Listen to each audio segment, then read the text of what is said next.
Good evening, everyone. I'm Chris, joined once again with Dale for another Star Wars review. We're fairly fresh out of Star Wars Episode 4, A New Hope, which always feels weird to call it that just because I think we're Star Wars purists and we just want to call it Star Wars. Back in the day when it was just called Star Wars, but no, Episode 4, A New Hope.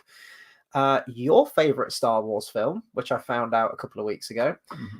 And a fairly packed crowd tonight. It was great. All different generations. There was an old guy that looked like he was about ready for the grave. He was snoring halfway through. Someone probably was. Someone was. He had a very weak bladder. He got up to go like 4 times, but he is old. And then I don't know if it was his grandson or something. So it was cool. It was cool seeing like all the different generations there. And that's why Star Wars is so great. And that's why it will always have a special place in my heart. And yeah, I mean, was this the first time seeing this movie on the big screen in this way, or have you seen it at the cinema before? I've not seen 4 on the big screen before. I've seen a few of them in different times. Obviously, back when they came out, a couple of, not episode 4, obviously, but there's a lot I saw when they came out. When they went to do them in 3D. And they did episode 1 and then nothing else. Yeah. Though there have been times, but no, I don't think I've ever seen episode 4 in cinema. But yeah, episode 4 stands out as my favorite one because it's not just because I am not a big lover of sequels, because I love series. Series can be great because you get more emotion with characters. When characters die after 4 movies or 4 books or 4 games or whatever, because you've been attached to those characters for a number of years. But when you get one, you don't get that. You've been attached to those characters for 2 hours if it's a movie, or for 30 hours if it's a game or whatever. But it's less time. So I do like series and stuff, but I just like that standalone kind of, this is the story. And we were even saying it earlier, there's a lot of times where it's very contradictory. In retrospect to like the prequels, George Lucas didn't quite marry his story. And that's one thing I don't love about, because I'm very, I don't know why, but I'm very, I don't know if the word's purist, but I can be quite OCD on things where, I don't know, let's say a character for some reason, I'm trying to think of a really good example, like a really petty example, but it could be just like petty things, like a character will be in a room somewhere where you're like, but they were over there an hour ago, and that would probably take them half an hour. Like, what I mean? Something like that. Like, it's really petty, but little things I'm like, yeah, but I can't unsee that. I hate it. So discrepancies and stuff, and that's why sequels bug me, because it's like, if it wasn't meant to have a sequel, well, I'd say I don't hate the rest of the Star Wars movies. I love a lot of them, but what I'm saying is, like, if it's not meant to have a sequel, it just having that fitting one story is just brilliant. And it's my favorite one. We usually do get that with a lot of trilogies. Actually, they'll make that first one as just a statement, as a single film, and it will do really, really fucking well. And then they'll usually film the second and third part either back to back or very close, and the second and third part will be a lot more tight and knit together than the kind of like Pirates of the Caribbean was very good for that. Very good for, it could have been a standalone movie, and then 2 and 3 were basically like one movie in a way. Back to the Future as well, Matrix, exactly. The thing that Star Wars had, which was really, really good, is there was always that, well, what does this mean sort of vibe and era to it? Like, because like Darth Vader being, oh, he killed your father, and it's like, let's just say there was no more movies, you'd be like, oh, so he kind of killed his father. There's always still something makes in the background. sense. Exactly. So I like that, and that is something you can carry off and go, all right, all right, cool, let's explain this. That's cool. You leave the door open for possibilities, and that worked really, really well. There's just contradicting things that sometimes are a little bit like, the biggest thing I hate is the lightsabers. The fact that they were originally meant to be really heavy, and that's what, and then that is not what they were in episode 2 is the first one you see. No, you see. Oh no, Duel of the Fates. Yeah, but I'm thinking of, because you get loads of them. But yeah, episode 1, like by that point, they are not heavy. Like you jump about using them and stuff, and you get a lot of and that really bugs me. Bugs me a lot. Like, as much as I don't hate the prequels as much as a lot of people, I hate episode 2. Which I've stated. But as much as I don't hate the prequels as much as a lot of people, I would still rather just 4, 5, and 6 any day. Yeah. I've reached a level of acceptance now with the prequels. I have, but it's undeniable when you watch this film, and even, Empire Strikes Back and Return of the Jedi, the prequels aren't up to par. And then there is that visual disconnect. And I know, of course, this was made in 1977, and those were made much later in 99 through to 2005. Like, I get it. George Lucas probably thought, I have all of this new technology. available now, and maybe it was kind of all stuff that he wish he could have done back when he made the original Star Wars. I'm sure it has, and we see some of that creeping into this film. So this was the Disney Plus special edition version. I thought it was going to be the Blu-ray version, but we got McClunky. This came complete with McClunky, so this is the Disney Plus version. I really don't like that for the reason that like that's just I could just see it in my mind. I really hate, but because it's one of those of so like because the whole reason was to make Han Solo not look like a cold-hearted killer kind of thing.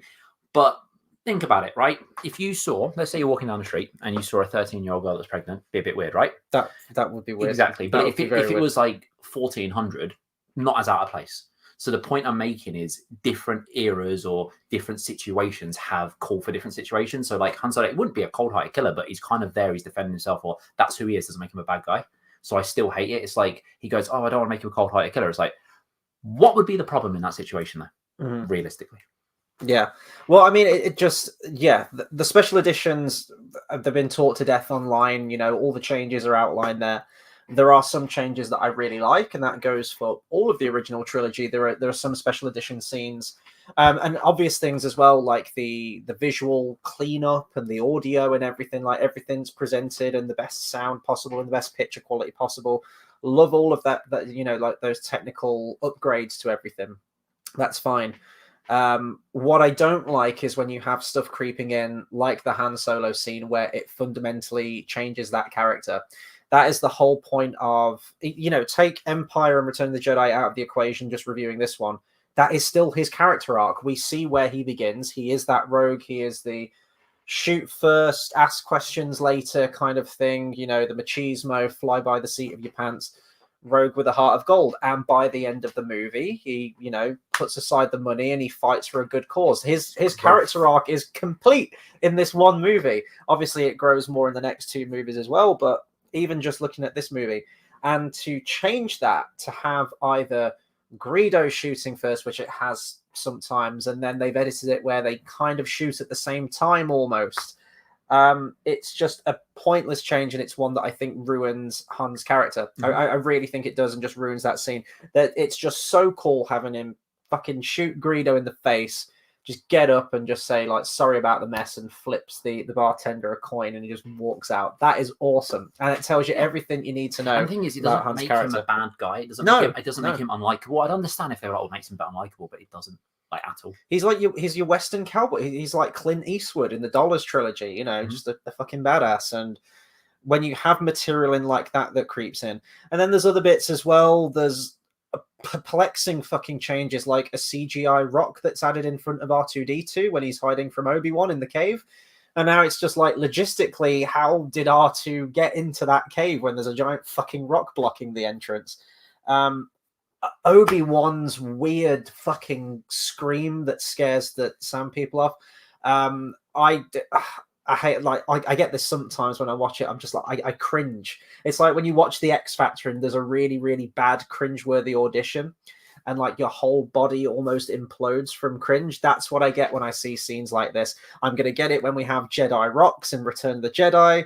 Actually, there's not many changes in Empire that really piss me off. There's some I don't like, but nothing in that. I think that Jedi comes out and unscathed. Get the worst. Yes, they get the bollocking. I'd say Return of the Jedi gets the worst change ever. Yeah, no, it does. Well, I don't know. Jedi rocks are no. Yeah, no, it gets more changes, more bad changes. But I'm on about which one has the worst change. Which movie has the worst change overall? Like Han Shot First, I don't like, but the worst overall, I still think it's the Ghosts, like as the worst. Oh, with Hayden Christensen at the end. That's still the worst. I would say it gets the worst. Yeah, no, I totally see that. But yeah, like Obi-Wan's weird scream, where I can't even begin to describe what it sounds like. It's so strange. I mean, that's gone through like 3 different iterations from all the editing, and there was nothing wrong with it. Like, was George Lucas really that hell bent on just every time he watched the film, he was like, no, that's not right. It needs to be like, woo!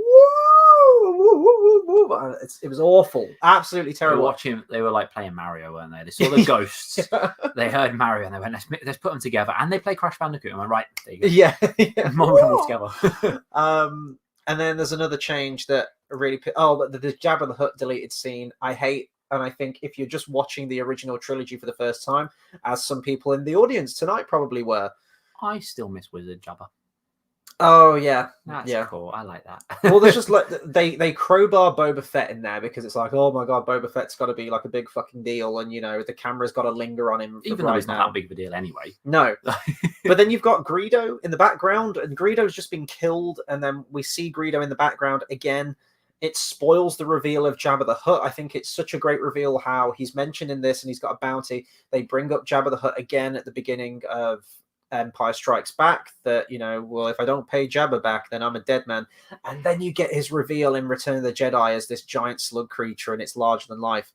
In this, you're right out of the gate. It's just CGI monstrosity, a slightly better CGI monstrosity than the original 95 version. So they have cleaned it up a bit, added more texture onto him, but it's a pointless scene. It doesn't tell us anything that we don't already know from the previous dialogue. And they even reuse previous dialogue. You have Han Solo saying, like, even I get bored sometimes. You think I have a choice? We literally heard that same dialogue delivered in exactly the same way in the previous scene. I hate that scene. But the special edition changes that I do like, the ending dogfight and the attack on the Death Star looks and feels way better in the special edition version. It's much more dynamic. It's much more kinetic, and the boost and the effects, the change of effects in that scene really do add to the excitement and the thrill of that whole final act for me. So there's positives and negatives to the changes. That last fight has always been one of my top in movies, because I'm not a big fan of. Well, I'm not. Well, no, I say I'm not a big fan of the Ewok fight in Return of the Jedi. Mm-hmm. I'm not. I know a lot of people aren't. Like, I know it's not some big thing, but like, I'm not a big fan of that. There's a lot of movies where the end fight is very anticlimactic in a way, but I really like this, the way it's done with the characters, the way when you see him like knocked off one by one. I think it's all delivered very well. The pacing is brilliant. Yeah, I was actually going to bring up the pace, and you mentioned this when the credits were rolling. We're talking about it a little bit. It's very efficient. It's very, you can imagine, like, I have my script, this X amount of pages. This is what needs to happen. We're going to cut out all the fluff, and we're just going to tell this story. And you'll have some scenes where they are quite choppy, and I think, was it Revenge of the Sith you mentioned that this happens as well? You might have a 10-second scene of Tarkin going, move the Death Star into range, and then it will cut to the next scene. And it's like, it's little, tiny little scenes. I don't think there's anything wrong with it in New Hope, though. I think it's done very, really well. It's Revenge of the Sith that there's stuff that you're just like, that just happened. And I genuinely, I don't know if it's maybe the second time I watched on DVD at one point. It's after I'd seen it in the cinema and all that sort of stuff. And I genuinely thought, have they missed bits? It's like, I thought bits had been changed because it was so, and I was like, is there not stuff in between it? This one, I don't feel like that. I don't feel like that. I think the pacing's done very, very well. I can't really knock it at all. There's maybe some bits that I think more towards the end, where it's maybe could be spread out a bit, but no, I enjoy the pace on this. Yeah, no, me too. It moves at a great pace. I think I do prefer the likes of Empire and Return of the Jedi. I think just filmically, like the way they're directed, the way the camera moves is a lot more dynamic and a lot more exciting to me in terms of just the visuals that you see on screen. But I just fair play to George Lucas for getting this film made. You can really see just that it was a passion project and that it was incredibly tricky to do. What I love about going to see these older films at the cinema, and I have seen this on a cinema screen before, so it wasn't like this was a complete first-time experience. But I always try and imagine what it must have been like for audiences to watch that film at the time, seeing it on the big screen like that. And I mean, my word, this film came out in 1977 and still looks astounding. I know there's been some special edition changes here and there that make it look better than it probably was back then. But it's still just as exciting, still as funny, and still as groundbreaking. You're watching this, and we have the benefit of all of those added decades now, and an extra prequel trilogy, an extra sequel trilogy, merchandise and video games going crazy. But even just looking at this as a film that would have been released then, the iconography that this film gave birth to, just the conceptual design of everything, the look of the droids and even the background droids, the world building is fucking outstanding. even if you just review this film and look at this film as its own thing. You can see why it would go on to become the massive global phenomenon that it was. Let's say it was just a standalone film. Let's think of it like that for a bit. Like, if it was just a standalone film, there was no sequels, no nothing. How many questions would you have about it? Like open-ended questions at the very end? Well, Vader escapes, I suppose. So he like lives to fight another day. They've mentioned the Emperor dissolving. Yeah. What is it? Congo? I can't remember what they said. My biggest thing I'd question is, well, not question, but I'd be like, I want to see more of this Jedi. Then there's the whole there's a race, because it even says all that's left of that religion. I was like, I'd want to see more of that. So there is big things that I'm really obviously I never grew up in the time where this was the only thing, but I'm really happy that there are others to go, okay, we know a little bit more about the Jedi. I don't give a shit about them 40 years ago or whatever. The 20 years is the gap. 20 years, isn't it? Yeah, just shy of 20 years. 20 years. I don't give a shit about that stuff. If it was done better, sure. But no, I don't, because it's done as that's what happened in the past. Like, the amount of times prequels are made where you think, well, we didn't need to see that. Yeah. It's kind of like Big Bang Theory is a good example of Howard's mum. You never see her. You don't need to. It's just that voice, and you can imagine her as some like big star or whatever. And it's about what you perceive as a person, which I think that's great as well. Imagine this army of Jedi.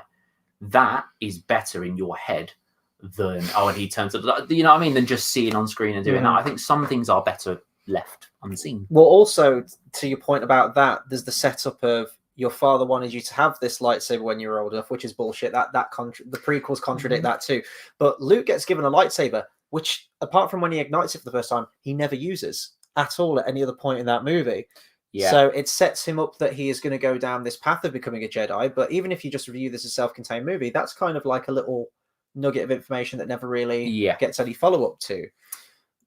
We get a beautiful payoff to his actual Force sensitivity and the whole blast shield down and trust in your instincts. You'll be able to do it, and of course Luke goes on to achieve that to a phenomenal degree at the very end, which is, everyone keeps saying that's a plot hole, which really annoys me. With Rogue One, it's like, oh, we're going to explain away this huge plot hole that's been a thing in Star Wars for decades. It's not a plot hole. And it's like, yeah, so this scientist helped the rebellion out by having this really convoluted, fucking impossible to navigate trench, complete with like 30 guns, where it's impossible to fly down. Only a handful of ships make it, with a small, tiny thermal exhaust port that is only possible to make if you use the Force to do it.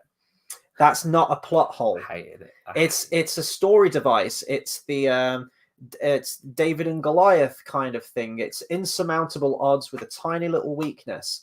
It's like Achilles, something like that. Or another example, I don't want to spoil it too much because you haven't read the whole thing yet, but Smaug the dragon is this, I am indestructible, my claws are spears, my wings are a hurricane. He bigs himself up as the absolute calamity that no one can best, no one can beat him. But there's one small vital spot, and one scale is missing on his chest, but he thinks he's so grandiose. He says, "Oh, it's one scale, no one's going to hit it." I've already spoiled it there, but it's like it's a device. It's a story device. It's 627 didn't have any weaknesses in Lilo and Stitch. Actually, he did. I can't remember what it was, but obviously he did because they were defeated. I can't remember what it was though. But that was supposed to be a whole but he doesn't have weakness. Yeah, I can't remember what it was now. Gonna bug me, but yeah, I hated Rogue One doing that. I hated it. I hated Rogue One. I know you like Rogue One, but I enjoyed it when I first saw it, and I think it was because I hated Force Awakens so much that there was at least some bits in Rogue One, and I will agree that out of all of the Disney films that have been released for the Star Wars ones, Rogue One is still the best. It's not saying much, but it's the one that feels like there's moments in Rogue One that I do enjoy, but when you kind of take a step back, it's like this really does fuck with the canon. And I do think it's presented well, but the thing is, it's that fucking with the canon thing. It's the whole the exhaust pipe canon, like the fact that really annoyed me. By that point, that's mentioned really early on, isn't it, in the movie? Yes, because I think by that point I was watching it going, well, this is fucking load of shit then, isn't it? Like, from that early on, and it took me a long time to get through the movie because there was an amount of times I sat there just like, I just because I was so weighing on that, and I had to stop it and go, you know, I'll come back in a couple of days when I'm not fixated on the fuck they've pissed me off. There's loads of other bits, like they say that these plans were beamed to this ship, but it's like, well, no, they were on a floppy disk drive and it was handed over, and it was like a relay race. One thing I do like what the Rogue One did though is when obviously they die and the planet explodes and stuff. I like the fact that they lead straight into episode 4, like it's pretty much the next scene. I did like that. That I was quite, because it's the way it ends. I can't remember how it ends now. I know the planet gets destroyed and They stuff. hand the plans to Leia, and yeah, it's very sort of like it's literally the next shot, which I did really like. I thought that's quite cool actually, because in my head I saw New Hope and made me happy again. And I was like, oh, that's quite nice actually. And then I realized it's a shit movie and it actually isn't the same thing. But then you have, which everyone lauds as the best scene. It probably is the best scene of Rogue One actually. The Vader corridor scene where he's just slicing down everyone and he's forcing people up to the ceiling and he's cutting them in half and he's hacking them all down. It's like, this is cool and everything, but you know, a couple of days, hours later, we're gonna have Vader awkwardly tapping sticks with Obi-Wan. And I get it, it's 1977, and what Rogue One was like, what, 2016 I think it was, wasn't it? So I get it. But if you're watching these in sequence, it's like, well, Vader was really spry just a couple of hours ago, and now he isn't. And then also the fact that he sees Princess Leia's ship flee the Battle of Scarif. He sees the plans get handed off to the ship, and they launch the Tantive 4, and away it goes. And Vader stands out in looking into space, like, you know, fucking pissed off that they just got away. So why does Leia try and cover for herself? Like minutes later, she's like, I don't know what you're talking about. We're on a diplomatic mission. Vader's like, I literally saw you fly away. Like I was killing your men. I saw you. Yeah. Like, yeah. So there's a lot of things that don't add up. There's a lot of things from this. There's a lot of things that are mentioned in this movie that they do contradict, but I think it just works so much better in this. I like the. Not obscurity, that's probably the wrong word. That's probably the wrong word again. But you know, that whole kind of makes you think, oh, what's this? And then it gets answered in ways that you're like, that's not what I had in mind. Or you know, or just things like, you know, even the whole your father wants Jeff dies. I like that because it's kind of like the whole Darth Vader was killed by your father. I like that because it's like, well, he technically was. You know, I think that's even said in 5, isn't it? The whole like, well, technically he was, because something like that. But I like that because it's done really, really well. But yeah, there is just some things that the prequels just do. Like the Jedi fights, like you said, 1 minute they're all like, you know, force throwing it, and then the next minute, and it just doesn't scream right. I feel like you have to put a limit on the Force. I'm sorry, like some people might not agree with that. Some people might love the crazy over the top shit with the Force. This is more pertaining to Empire Strikes Back, because each Star Wars movie of the original trilogy shows us a new Force power that we haven't seen before.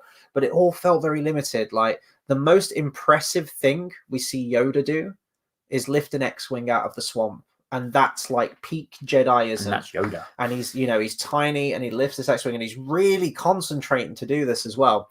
And then in Force Unleashed, and you move the whole ship and you pull it down. That's what I mean. Yeah, bringing a fucking Star Destroyer down out of the sky. Are you kidding me? Like even going back to the prequels, you've got, and I know he's like super powerful, but you've got the Emperor who's like throwing fucking Senate pods at Yoda. And I was thinking of that. I'm like, I like it when it was just really small. Like they had clairvoyance, you know, they could use Jedi mind tricks. They had heightened awareness and heightened senses. They could fight with a lightsaber. They could do some like, you know, jumps and everything like that.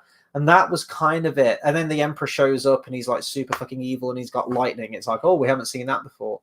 And that was kind of it. And then things just got a little bit out of hand. I think, the prequels did make it out of hand, but obviously they did it because they wanted action-based. They wanted this. And I get it why they did it, but it does fuck the continuity in a way that's like, I wish they hadn't been made, because the thing is, ever since 7, 8, and 9 have come out, they don't seem that bad. They really don't. No. But I would be okay if it was just 7, 8, and 9. 7 fucking no. 4, 5, and 6. Yeah. I would be okay with that. Hey, we've got Bath Time says, all right, lads, finally a film you probably enjoyed. Oh yeah, no, we love this film. If it was me, I would have called myself Time in the Bath. I would have called myself Time in the Bath, but you know. It's very difficult to think of things that haven't already been said with this film, because it's so talked about. Yeah, like everyone just knows this film, don't they? With this, there's not there's nothing bad really to say about it. there's not loads of there's not really any plot mistakes because it was the original. There's no, this contradicts this. I think it's very well done. It's very well paced together, very well shot, very well. Majority of stuff, the biggest things is the changes when they come in. That just kind of fucks with so it. noticeable, aren't they? As well. Yeah, and it's, do you know what is so noticeable? I think it's because the change is so noticeable. It's when you see flashes and stuff that aren't changed, and you're like, that looks really cool. And that's just, it's mad. A couple of comments here from Bath Time says, I've always liked how the POV is from the robots, the lowest class when the main story is probably Princess Leia's. Yeah, no, I love that. And I mean, George Lucas made a point of that he wanted this to be the story told from R2's perspective and the droids. And, originally in the edit, and this is one of the reasons that we were late streaming, is that I showed you the deleted scenes that you haven't seen before. The opening scene where you have, the Empire and Leia and everything getting captured and the droids escaping, that was going to be intercut with Down on the Planet, and we were going to be introduced to Luke much, much earlier on. You were going to see him kind of looking at the battle through binoculars from the ground. You were going to see him at the Toshi station with Biggs, and I actually do feel really bad for the actor who plays Biggs because the dude got a lot of material, and actually, but it cemented their friendship a lot more, and I actually really like those deleted scenes, and a little part of me wishes they could be upscaled and cleaned up and put back into the movie. Do you know what I feel bad for, though? The original voice of Boba Fett. Yes. That's what I feel bad for. Yeah. He's no longer in it. There's, oh, God. I was going to say Clive Revel, but I feel like that was the original voice of the Emperor. This is how bad it's been. Summit Windgreen. Hang on, original voice of both. Well, this is what I mean, because it takes their name off the credits, doesn't it? That's what I mean. Jason Windgreen. There we go. Yeah, I got it. He's gone. He's no longer a thing. Boba. I mean, that's in the next one, isn't it? But Boba Fett's original voice is awesome. So those Biggs deleted scenes, it would have given that friendship, that relationship between Luke and Biggs a lot more foundation, so that later on when you get to them reuniting for the final attack on the Death Star and they meet each other again, and it adds a lot to that, because I mean that wasn't even in the theatrical version. Biggs is still there and gets shot, but that scene where they reunite in the hangar, that's a special edition change. I mean, that's a positive one, because without that, it's just like, oh yeah, he's mentioned Biggs a few times, but he's never made a big deal out of it. So it's not like it's completely tainted by changing anything. It's just there's minor things that need to change. Like, even I could have done without even the external shots of things like when they're I don't know what the animals they're called, when they're riding, like when you get the stormtroopers on them, because the original, it was just they were looking over binoculars. They weren't on any. So the dewbacks were there in some shots, but they're not like as CGI, and they don't move all that much. Like the head might move slightly like an animatronic. But it was very. I could have done without it still. Yeah. Let's see. JX says Biggs had a cousin in Legends who ended up joining Rogue Squadron. Oh, cool! I didn't. Who was the chick in the deleted scene? You know that one who's like, it's like Biggs, some other dude, and some other chick in the deleted scene that we watched. Wait, which deleted scene? You know when Luke goes to the Toshi station and talks to Biggs? There's like a group. Yeah, he has like a group I of said friends, that to you, and then you ignored me. So I had the same question. I don't know who they are. JX, you'll know this if you're still watching, mate. Biggs and Luke and the other two. Who are the other two people? I think you have told me before, but I've forgotten. Bath Time says, I've always been intrigued by the pacing after Obi-Wan dies. There's like 10 seconds of Luke being sad before we bomb off into Act 3. I thought about this, and it's, yes, I agree, but also you can only have so much of a character moping around before they get annoying. Like, and especially that late in, like I have thought about that, and I do agree with it, but when it gets that late into the story, if Luke's really sad and he's not, he's not coping, there's only so much of that. Like I said, one, before a character gets annoying, but two, before you're like, well, we've only got another 10 minutes of the movie.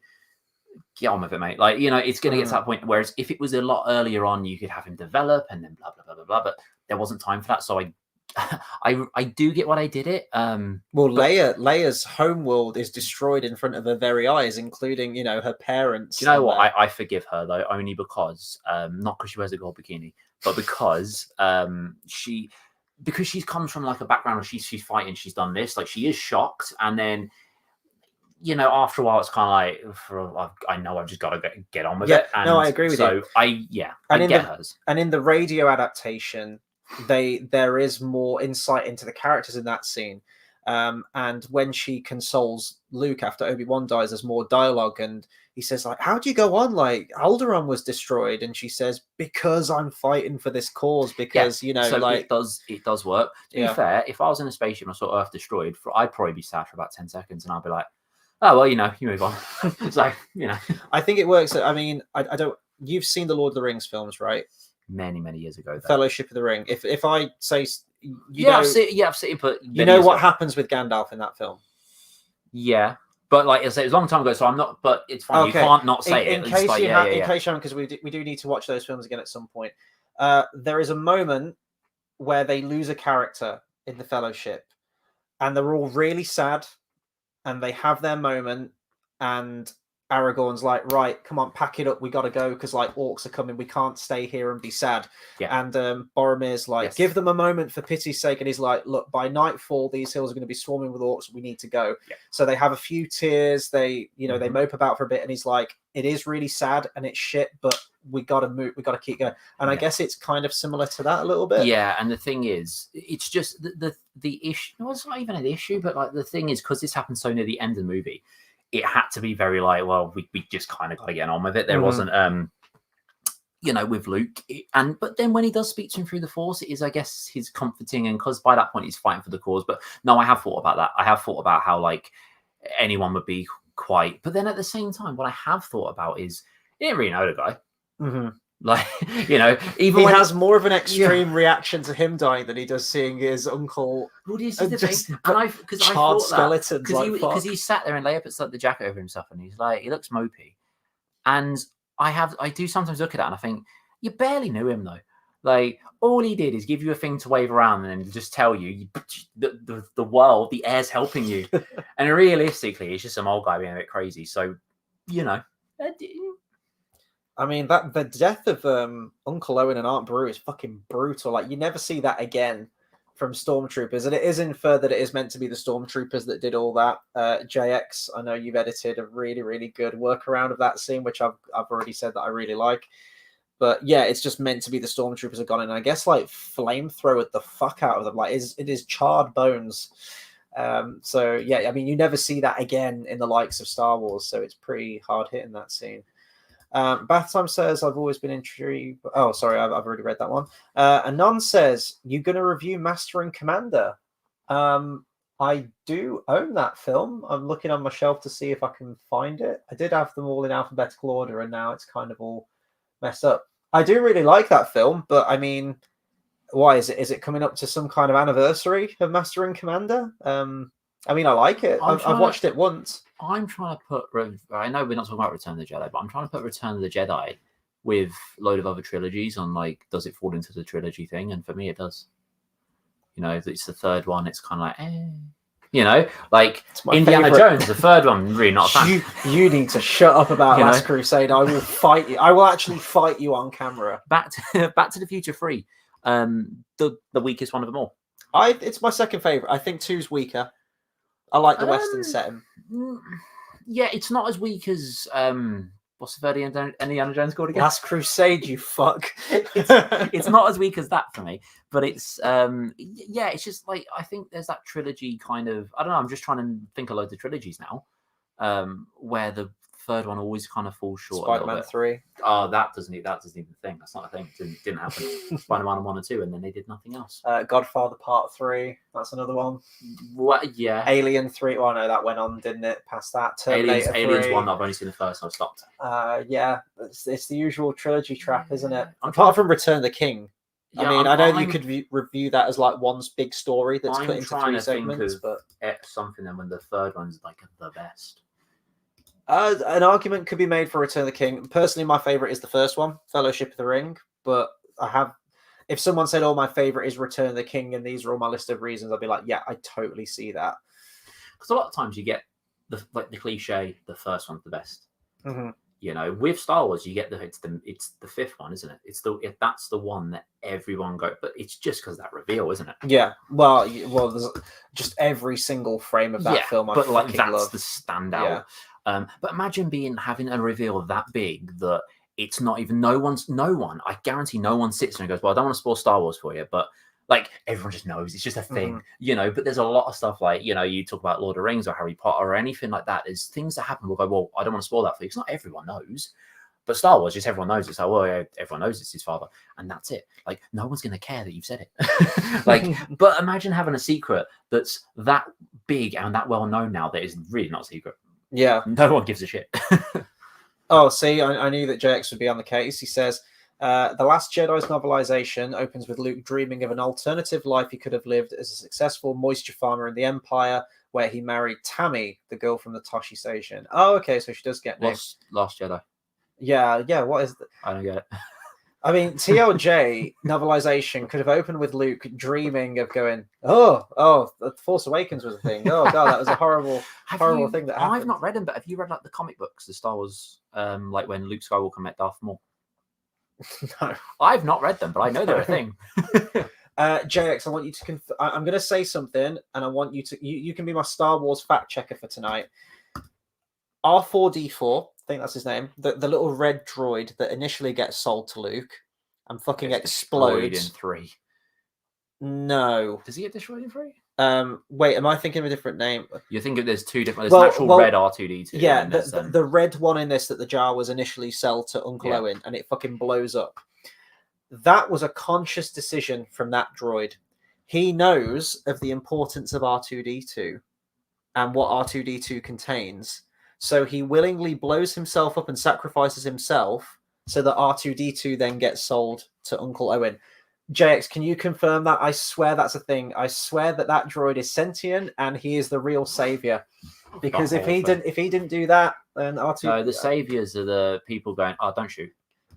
Yeah. They're the saviors. In the escape pods, yeah. Yeah, that's the savior, the one that said don't shoot. I do really, watching this original one, you get like those really kind of shit but great 70s actors and extras like this. They look so 70s. Oh yeah, like you've got that guy who's walking side by side with Darth Vader, and they all have that way of talking. It's like, if word of this gets out, then this might generate sympathy for the rebellion, and like the way they talk, it's and they're not really made up. They kind of just look like average Joe guys. There's you a pulled couple off that the street. remind me of being in Life of Brian. Yeah, maybe they give off a vibe. It's in the Rebel base. It's like the leader of that, and he looks like he should be in Life of Brian any day. Oh, that's the point. Revenge of the Sith is the strongest for me in the prequels. Yeah, if you review that as a trilogy, there's a third one. That is a thing. What does that say? Bad lip reading. Oh, you've seen the seagulls. Yeah, Anon says you've seen bad lip reading Star Wars videos. Yeah, they're brilliant. The seagulls. Yeah. Do you know what was really weird? I was listening to just music on Spotify. It wasn't in a playlist, and it randomly came on. I went, okay, cool, big, like, nice change. That was brilliant. It was amazing. What I love about this film, watching it again, and the imagination of George Lucas with this is, I've already mentioned the conceptual design, and it's very difficult to kind of divorce your mind from everything that Star Wars was when we were first coming into it with the prequels and what it is now and everything. Like it's always been around. Like you've always looked at a stormtrooper, and you might not have even seen Star Wars, but you've gone, I know that that's a stormtrooper. I know that that's Darth Vader. I know what Chewbacca, you know all these characters. It's just kind of, it's so in the zeitgeist of everything. But what this must have been like when it first came out, like I've spoken to my mum before, and she said that she went to see this when it came out in 1977. I can't even imagine seeing something like this for the first time. You'd had a lot of very sort of depressing war movies that had come out, and then Star Wars was just like a new lease on life, that were showing people things, these special effects and spaceships and aliens and all these things they hadn't seen before, not done to this degree, and the level of technical wizardry with the CGI and everything at the time, and the effects work. But I'm sure for a lot of people it was that sense of escapism. It was a very familiar story. If you look at all like the character tropes in there, you've got the hero's journey with Luke, the farm boy to the guy who saves the galaxy. You've got the rogue. You were saving a princess. You've got the evil, tyrannical villain who you've got to take down and everything. All these very familiar story tropes from fairy tales and from other shows and serials that, you know, George Lucas was inspired by, but repackaged into this new thing, new bit like that people hadn't seen before. And that's what I love, is that George Lucas grew up with stuff like Buck Rogers and Flash Gordon and things like that, and he adopted things Flash Gordon married a chick called Dale. Is that real? Yeah. Did that happen? Yeah, it's no, it wasn't Flash Gordon. It was Ming. Oh, Ming the Merciless. Yeah, married Dale, which is great. But I love that all of those influences are very evident in this, like all the Western and Eastern aspects to it, like the whole samurai and the oh god, what's the name of the director? Fucking hell, he did like Seven Samurai and stuff like that. Oh my god, I can't believe I'm forgetting his name. But you can see all of that, like Eastern cinema and Western cinema. You've got Western tropes in there. You've got like samurai kind of flick, beautifully merged into something completely new. And you don't really get that now with a lot of studios. It's like, let's just remake Star Wars again. You know, it's let's just, you look at Force Awakens, it wasn't trying to push the story in a new direction. It was, let's just remake that movie that's already been, rather than looking at the inspirations that George Lucas had initially for Star Wars and crafting something new from that. Do you know what I mean? Without being really racist. You know how Kurosawa. Yeah, but he says Akira Kurosawa. I literally, because I didn't remember the name either, I read that and I thought he was just spouting a generic Japanese name. I was like, yeah, that's a generic name. It could be him, but that's the thing. What I was going to say is, it says, yeah, Darth Vader with no context looks ridiculous. I said that about basically the Death Star. I think Darth Vader looks fucking awesome. Well, no, I agree. But it's kind of like the Death Star. Without context, that works as more just, it's the Death Star, it's a big place. But with context, it becomes more ridiculous because, you know, you've got the Emperor, and obviously the Emperor, as much as he's evil, he does it, he needs a following. He needs people to trust him and people like him and all that sort of stuff. I don't think calling your main battle station the Death Star. Well, I don't think the Empire would have called it the Death Star. It would probably have a different name to like the general people. We want to know. We want to know what it is. Because at what point did someone sit there and go, the plans for the Death Star? And who came along and said, yeah, we'll go with that. Did no one stand there and just go, about the name?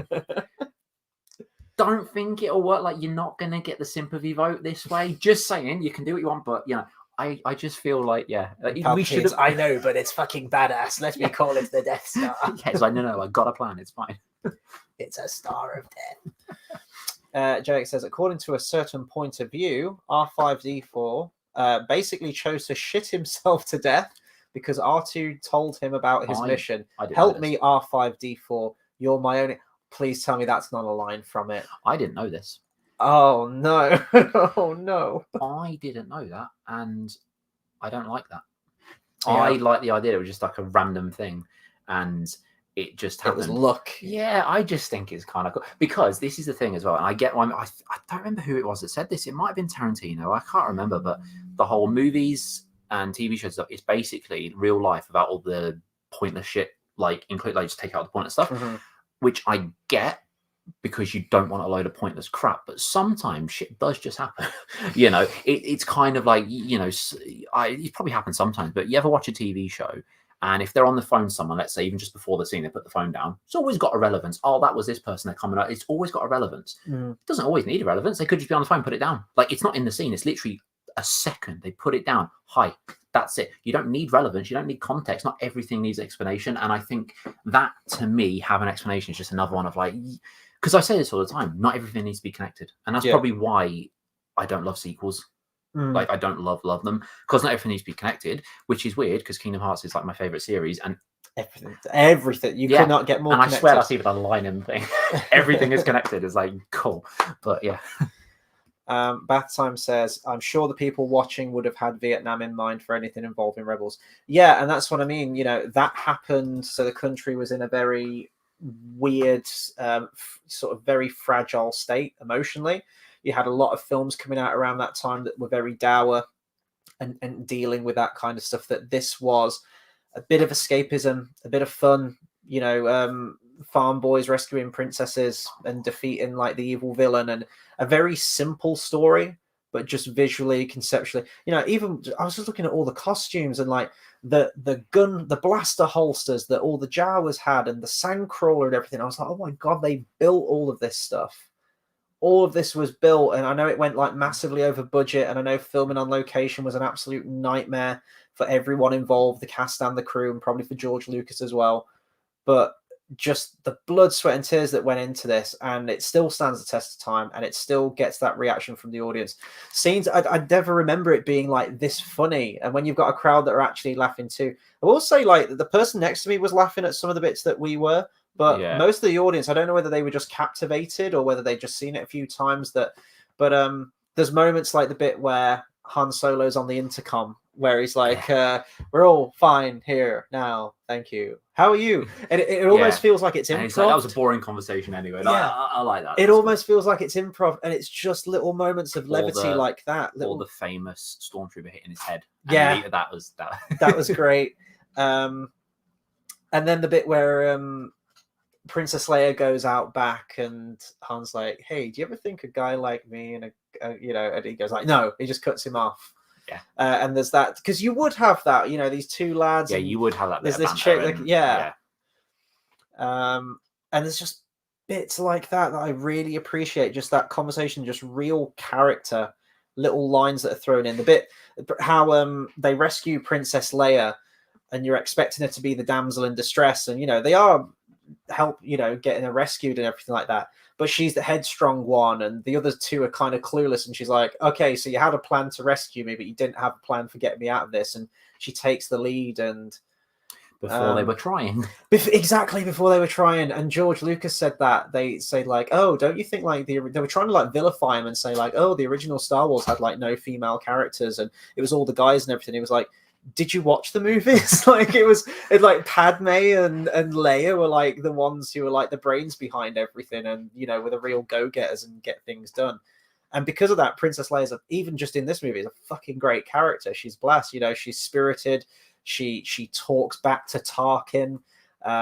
She believes in her cause, and there's some of that in, and we'll get this in Empire Strikes Back. But that dynamic between her and Han is fantastic. And she was on a lot of cocaine at the time. She was on so much cocaine.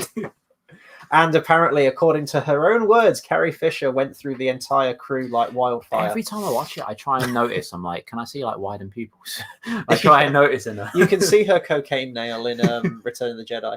Can you? Yeah, the Red Letter Media pointed that out. But there's a bit where she's stood behind, I think it's Han at the console, and she's got like her hand on his shoulder, and you can see, I think it's her little finger, like she's got an extended finger now. So coke now to do little bumps off. I'll point it out. I've not noticed that. Not next Tuesday, but the Tuesday after we'll be watching it, so I'll point it out to you. I know which scene it's at.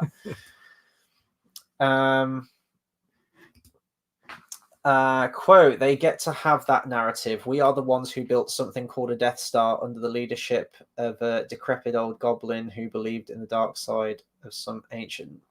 Who wrote this? That's just terrible. That's just some decrepit old goblin. That's no way to talk about Sheev. For the step bro memes, yeah. Bath Time says she was ahead of her time for the step bro memes as well. I don't know, maybe incest isn't illegal on their planet. I don't know. Maybe. It's just, you never know. You never really see Alderaan. Doesn't make much of an appearance. What would have happened if it stayed and it wasn't destroyed? There you go. That's a Star Wars Infinity story for you. Yeah, exactly. I've not read any of the... I don't like much of the extended universe. The thing that I like is the before, like hundreds of years before, like Knights of the Republic and stuff like that. Well, Star Wars Infinities is the story as it is, but if one slight thing changed, which created like a butterfly effect on the rest of the story. So the only one that I can remember, and this is the one that I had in the library at school, was the Return of the Jedi one. And the comic book starts off exactly the same way, the whole thing with Jabba the Hutt, and Princess Leia, dressed as the bounty hunter, goes and reveals the thermal detonator to try and get Chewbacca back. But she drops the thermal detonator, and it fucking explodes, and it just changes the entire trajectory of the rest of the story, and it's great. I think it might be the A New Hope one. I think, it could be Empire. Yoda hijacks the Death Star and drives it into Coruscant, I think. He just like suicide fucking bombs this thing into the planet. It's great. But I do prefer the stuff that's like that happened before. I like that. Yeah. With like the Sith and Darth Bane and all that sort of Oh, stuff. you talk about like the old Republic. Yeah, Even that before I that, like. yeah. I've never known anything after episodes. I've never read anything of the old, continuities or anything. I've never done it yet. And of any of the side by side, no, just the stuff before. But the stuff before is good. Yeah. Jake says Carrie Fisher claims to have not used a coke nail, and it's not like she was particularly secretive about that side of her life. Oh, okay, fair enough. Bath Time says, I've just remembered now I watched the Kenobi episode and the little girl was Leia. What the fuck were they thinking? You don't have to be secretive to have a coke nail. You'd be like just before you go on, like you don't have to be secretive. What really annoyed me about that, I mean, there was a lot of things that annoyed me about that Obi-Wan series. So many things that annoyed me. I watched 3 episodes, I think. But again, this is, the modern agenda thing. Obi-Wan's task was to watch over Luke. That was his task. And he fails in that task because not only does he leave the planet, it centers on Leia. Leia is the be-all and end-all. She is the one who he has a vision of when he's buried under rocks, when Vader's throwing literal mountains at him and burying him under rocks. It's the thought of a young Princess Leia and the connection that they shared on their journey together. That's the thing that makes Obi-Wan find the Force again and get back in the fight. It ain't Luke. They throw one 1 second shot of Luke in there because the editor was probably thought, oh fuck yeah, no, he's kind of there for Luke, isn't he? And we haven't got any shots of Luke. Just throw that one in there. It's not canon. It didn't happen. Forget about it, and your life will be so much better for it. I only watched 3 episodes. I don't know how it ended. Badly. Just yeah. We need to talk about the music. Fucking hell, John Williams' score won the Oscar, best original score, quite rightly so. These themes have gone on and on for all the Star Wars movies, but if you just look at this one objectively as the first one, outstanding soundtrack. Every track is just like a part of my DNA now. At this point, the best version of Binary Sunset. It's the best. I got chills again every time. I've seen this film so many times, but that Binary Sunset scene when the strings just build in that moment. The imagery, that's one of my favorite moments from this film. It's a very short scene, but it's so, to me, that sums up Star Wars. If I had to sum up Star Wars in a single shot, it would be that. And that's why it's repeated so many times. We got it in the prequel trilogy, we got it in the sequel trilogy, we always get that, but that moment with that music, so good. What always throws me is that whenever you see the Death Star, whenever you see Vader or the Empire, you just always think of dun dun dun dun dun dun dun dun, dun. And that wasn't in this movie. It came into it in Empire Strikes Back. So I always find that interesting. That is always a throw because even that times you see it, you just, like you say, you visualize it. You and see in the prequels they used it for Vader and everything. So when it comes in, it's kind of like when he rises up, doesn't play that theme either. It plays something different and instinctively you believe that's what's going to happen. So every time I see it, I'm like, oh yeah, that doesn't happen again. It's the same with this. When he walks in, I'm like, oh yeah, he does play that. Like every single time, which says a lot about the music. It's that memorable that you think, it's not used actually. It's quite weird. Well, because it's you get it in Empire and Return of the Jedi, and you get it in all the prequel films in the lead up, just not in this one because it wasn't written yet. Yeah, it's interesting. But yeah, the sound. Oh my god, I don't even know if I could pick a favorite score. Just the favorite sound. Is Binary Sunset is probably one of my favorite scores ever. Though. Yeah, so it's that I would have to choose. I like the one when they're in the gun turrets shooting at the TIE fighters, and it's like bum bum bum bum bum bum bum bum bum bum bum bum, but like that's great. It is. Awesome. I swear they use that again, don't they? Oh, they use it in. Yeah, they do. Yeah, all the fucking time. Yeah. It's the original that you use any of them in, and it's just great hearing them. And I think it has the best version of all of them. Yes, yeah. I really like the 1970s sound quality to everything, like the way that the dialogue's recorded. Like you can always tell an old movie, even from the 20th century Fox fanfare. It's kind of a bit grainier. It's a bit more muffled. It's not as cleaned up. And I know this is probably like a cleaned up version, like the most cleaned up version they could do, but you can always tell the sound of an old movie. And I don't know, there's a real charm to that, and I just really, really appreciate it. The speaking of Binary Sunset, you know how like they have moons, suns, planets, that is all over the place, like in general in real life as well. Mhm. Wouldn't destroying Alderaan like fuck up the rest of the solar system because gravity? When it all like, yeah, I feel like it would. I guess it would throw. Yeah, it would over time, I suppose. Yeah, definitely. It would throw the whole thing. So, just saying that is a continuity error in the world. I guess it would, wouldn't it? Yeah, because it's like if it's surrounded by other planets. Yeah, because with us, like if Jupiter wasn't there, we'd slowly go to the sun. I don't know how, but I know, so it does. Everything's in a delicate Everything's balance. done in such a perfectness. Yeah. It's like, we destroyed even an inch of it. This film was nominated for Best Picture, but it lost to Annie Hall, which I think I have that. I do have that on DVD. It's a very, very funny film. It's a great film. I can kind of understand why this one did win, because it's more Oscar baity, but I do think that Star Wars was robbed just for the pure fact of, it was kind of like a blockbustery kind of film, but just the enormity of that film and the originality behind it in almost every single walk in it, and the conceptual design, as I mentioned, and the costumes, the sound effects, the music, and everything, the world building. Outstanding, memorable, stood the test of time. And I do love Annie Hall, like for the screenplay, definitely. It's a very funny film. It's one of my favorite comedy films, but I do think this was robbed. But you can understand the Academy maybe not letting this one win, which, says a lot about the Academy, doesn't it? It does. Bath Time says, is there any retconned reason he never told Luke about Leia? What, Obi-Wan? Yeah, I guess so. I mean, he does eventually. Is it like, Luke, this is something that you must discover? I don't know for if yourself? it's actual reason. I think it's like because there's the whole trying to keep them separate, but by that point he already knows the Empire, so it's not an issue, and they already know each other. Mm-hmm. I guess Obi-Wan's just sitting there just going, I'm gonna leave it, see if they fuck, and then wait till Luke busts, and then I'll tell him. I'll just peer over his shoulder and be like, got some news. That'd be great.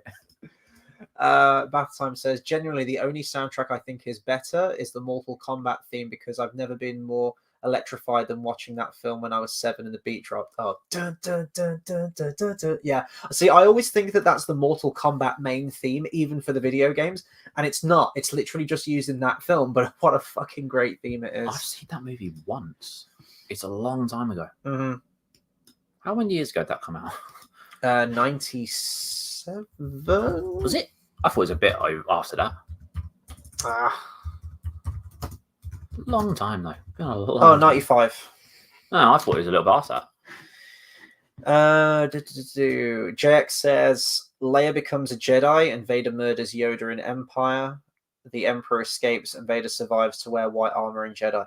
Oh yeah, that's Star Wars Infinities I was telling you about. Yeah, Leia becomes a Jedi and Vader murders Yoda in Empire. Luke? What happens to Luke? He dies on Hoth from exposure in the snow. Sounds about right.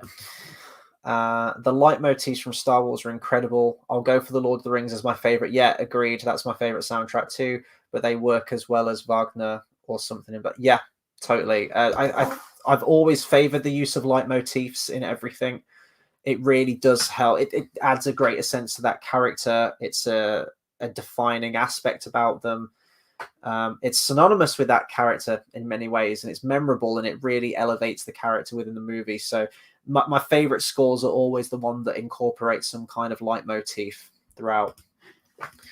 JX says, I mean, isn't Obi-Wan's silence explained when he tells Luke to bury his feelings for his sister? Oh, so it's like he doesn't get emotionally attached, I guess. Yeah, maybe. Yeah, but that's kind of like I said before, like from the beginning, that kind of protecting them kind of thing. But then it's like, well, why would you tell him then? Yeah. You know. That's a good, yeah. Bathlon says, I wonder what John Williams thought when he saw the special edition of Return of the Jedi and the song they had in it. Well, he wrote that alternate song at the end, Victory Celebration, and that's, I'm going to spoil it now, but that's my favorite change for Return of the Jedi, is the change of that song. I've never been a big fan of Yub Nub. It could be because I didn't grow up with that version. I think whether you prefer Victory Celebration, or whether you prefer Yub Nub, it's a very nostalgic thing. It's probably whatever you were exposed to when you were younger. And I grew up with the 97 special edition, so I just always had Victory Celebration in my head. And then I think it wasn't until I played Lego Star Wars 2 on PlayStation 2, and it ended with this song, which I later found out was called Yub Nub, and I was like, oh, this is kind of crap. And then I watched the theatrical version, and I was like, oof, yeah, it doesn't hit as hard for me. For like, I feel like Yub Nub's fine, but Victory Celebration feels conclusive as the end of the saga. The whole galaxy is celebrating, and it's this really nice melody. It's actually one of my favorite pieces of music that John Williams wrote for all of the Star Wars films. Is it Jedi Rocks, where the alien says "wank me"? Wank me? Yeah. It legit. Like I did that. I think it's Jedi Rocks. Yeah. He does. He does. Wank. Which one? It's the what? Sice Noodles or the little cockroach whichever guy? one's the ones that's singing. No, not cockroach, because the cockroach is the one that opens it. We go, oh, you don't. Not that one. The one with the line. Yeah. Can you wake me? Yeah, he literally does. Swear down. I'm going to be listening out for that. Not even now. joking. That is a thing. Bath Time says Cantina theme is probably my favorite from the first. Very Casablanca. About. I mean, that scene over it is just spectacle, isn't it? It's like, oh, look at this alien, look at this alien, look at this cool alien. Mm-hmm. But it really opens up the world. It's a great bit of world building.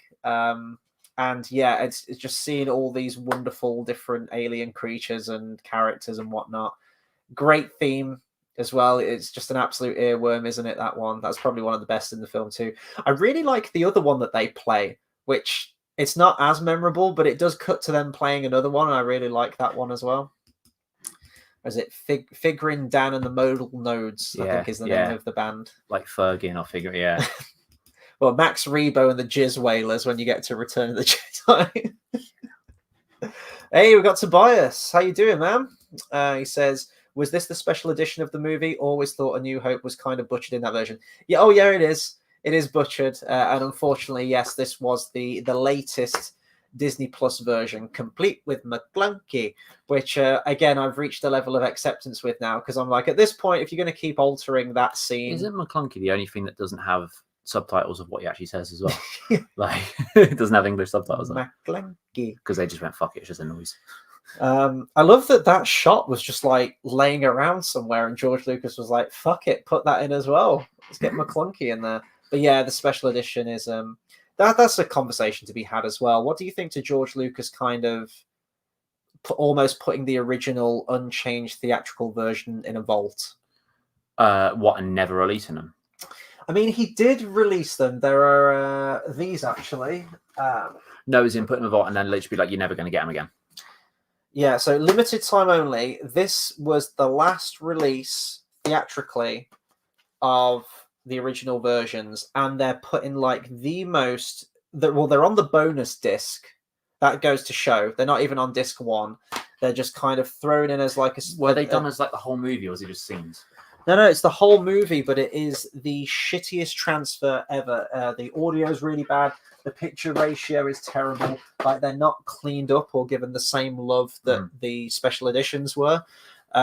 I've actually got the despecialized editions downloaded, which was a editor called Harmy, I think it was, who took it upon himself to painstakingly craft the best visual quality version of the theatrical versions, using all different sources and Laserdisc version and VHS, and cleaning them up and digitally restoring them himself and piecing it all together. That is the most accurate, best version you can find. This is the thing. George Lucas owns them, doesn't he? So Disney aren't allowed to put them out, are they? I don't think. There was probably something in the contract maybe where it was like, I want these to be...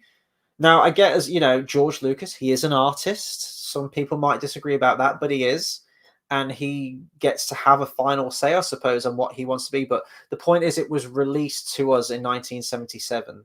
And I always feel like if you want to go in and change some things, I don't agree with them half the time. Some of the changes I like, and most of them I don't. A version, but always release like this is the original, but then here's a version without. Have the original available to be seen still. Like they released a box set of Blade Runner, which has like 20 million different versions of it. I think it's like 11 different versions. And in this huge fucking massive box set, they had every single version you could watch on a disc. Yeah. So you could like pick which one you want. I agree. I 100% agree. But if it was me, I'd do what he does and go, "You're never seeing them again," because I'm a bit of a dick, but also because if that's the way he envisions them and says this is the like, because he sees for some weird fucked up reason, I don't know why, that Hayden Christensen should be the ghost, the Force Ghost. For some reason, he sees that. But if that's his vision of it, he's like, "This is the version I'm releasing it. It's the proper definitive version." And if that was me, I'd be the same and going, "Yeah, but that's the definitive version." They go, people might say, "Oh, I want to see the original." It's like, but that's the definitive version. That's the version I've given to people. Yeah. So I see it from that point. And I also think he's been a little bit like me, where he's like, no. I think there is an element to like he was just trolling as well. Like when you get to Return of the Jedi and everyone's asleep in Jabba's palace, apart from a fucking CGI Sebulba like Doug that just walks past the camera. I'm like, so George Lucas was losing. You're telling me George Lucas himself was losing sleep at night thinking, "Oh God, my original vision was never complete. I wanted a CGI Doug walking across the fucking camera." Like, fuck off. Nah, he went in with too much kind of, you know what we can do now. And it's like, just because you can doesn't mean you should. Yes. Like Oreo flavored Coca-Cola. That is a thing. Oh. Never tried it, but it's probably one of those things that just because you can doesn't mean you should. But we'll see. Tobias says, "Oh God, that song was just why?" Yeah, so all of these original trilogy films. When I say I've seen them in a cinema before, Empire Strikes Back I actually have seen in a sit-down cinema before, but all three of them I went to see in London. They did them in concert, so I have seen them on like a big screen. And when I watched Return of the Jedi and that fucking Jedi Rock song came on, and I know I grew up with that version, I get it, but when it came on, by God, it sticks out like a sore thumb. It really does. It really takes me out of the movie and just makes me angry. Do you know what would have been a really good... George Lucas can't do it now, actually, can he? I don't think. But would have been a really good case of George Lucas trolling. You know, when like Han's just like, "We're going to save the princess," or something like that. If he had edited it to, "We're going to watch some Disney princess," that would have been a proper troll. That would have been, you know what I mean? That would have been a proper just... I keep thinking like the day where on the main Disney roster of princesses, they add Princess Leia in there and they like cartoony visor. So she looks like all the others. What, like Wreck-It Ralph 3 and she's... I fucking hate that. Oh, that would be funny. That would be funny. Tobias says, "You ever read From a Certain Point of View novel for Return of the Jedi? Always loved those stories." I haven't, but I know that JX probably has. He's probably told me about some of those stories before. We've got Brinsley as well. Says, "Sup, lads, how's it going?" The breakdown of the despecialized edition is like porn for fan editors. I agree. And Tobias echoes that sentiment, saying Harmy's despecialized editions and HAL 9000's versions are always my go-to of those films. I'm trying to think. There's a couple of other comments I'll bring up in a second. Anything else from A New Hope that we haven't talked about? I mean, it almost feels exhaustive of the things that you could talk about with this one, really. Do you have a favorite character from this movie? If just looking at this that's one? what I was just thinking about in terms of characters. Do you know what I was going to say as well? There's not actually a lot of characters when you think about it. Small cast, like it's very obviously you got your stormtroopers and shit like that, but like, you know, it's not, because you think of some movies, you go, "Oh fuck, there's this." In this, it's not a huge amount, is there really? Because they all play their part really well. I do like Tarkin a lot. Yes. I really, really do like him. Sometimes I don't love that he's kind of controlling Vader. Sometimes I don't like. I do, but sometimes I don't, because I think, yeah, but Darth Vader, I want him to be, not just because of prequels and sequels and stuff, but because I'm like, yeah, but I want Darth Vader to be kind of, you know. I do like that Vader as well does start, you know, he flies at the end, he's flying in a ship. I do like that because they bang on so many times about how he was a good pilot. If they didn't utilize it, it would have been proper lost. And I think so many things, especially because what we've known about him, I think it would have been very easy not to show that and have him command people doing it. But the fact that he did it himself, I think worked really well. I don't know. It's hard to actually pick a favorite. By this point, I don't know. No, I do like Luke, but by this point, I like, for instance, like in episode 6, where he's got like his own lightsaber and stuff. I like that. The fact that in 789, where they had like gave him fucking Anakin's lightsaber, I was like, yeah, but he's got his own. What you do? Like, it was fucking annoying. I don't know. I do want to say Tarkin, but it might be me being biased to because you don't see him anymore. So when I think people are like, oh, I want to say Luke, 'cause I do love his character in it. I'm like, but he gets better in certain movies. So it might be biased, but I do want to say Tarkin. Tarkin's fucking great. I mean, Peter Cushing, phenomenal actor, such great presence. Always played a villain so well, but you hear in interviews and just people talk about him like he was an absolute sweetheart of a guy, like he really was. I think as well, like they mentioned that he didn't get on with the boots in this film. So that's why a lot of there's only one scene where you see him in full profile, I think, or maybe just a handful. But a lot of the times it's from the waist up because he was wearing slippers the whole time.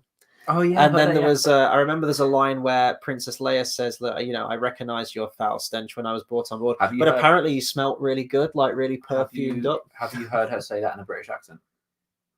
Yeah, so some people say like her accent's kind of all over the place in this one, and I haven't really noticed it all that much. Every time I listen to it, and maybe it's just because I'm trying to hear something, I don't know, but I can kind of hear that because it was an interview I saw where she was like, every time she said it, it came out really British, and I do try and listen to it, and you can kind of hear it, but it could just be because I'm listening out for it. That might be why. I guess it is when you compare it to the other two films in the original trilogy. Yeah, she probably is trying to do a thing, but I kind of like that rough around the edges, unrefined, we don't really know what this thing is yet kind of thing. The fact that the way they pronounce names in it, it's Princess Leia a lot of the time. Some say Leia, some say Leia, and it's almost like, we don't know how to say these names. Maybe that's attention to detail. They should have just pick a lane, and George Lucas should have been like, no, it's Leia.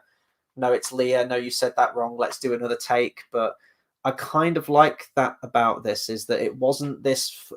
George Lucas always says, I had like 12 episodes planned out, but you really don't get that across. Even when you watch the original trilogy, this one feels like it was, I'm just going to make a one-off thing, and it's a little rough around the edges, and I like that about it. I like that because the uniqueness. It's again that kind of like a real-life setting, because a lot of people refer to her as Leah. She likes to be called Leia. I'm sure, there's people that have referred to me as a name because they haven't pronounced my name properly, or that's happened. That's the thing. And I like that. It's got that rough around the edges realism to it, where, they pronounce it as Leah, then someone pronounced it as Leia. It's like, that might happen in real life. And I like that aspect to it. Yeah, Brinsley says none of this would be an issue if fans could get both versions. I think he's just trying in some points as well. For the longest time, I've always imagined that this wouldn't win me over. Disney have like damaged the brand severely, way more than people say, oh, George Lucas damaged the brand with the prequels. Nah, he created a fucking brand with that shit. Like, say what you want about the prequel movies, but merchandise, video games, it captured a fucking generation.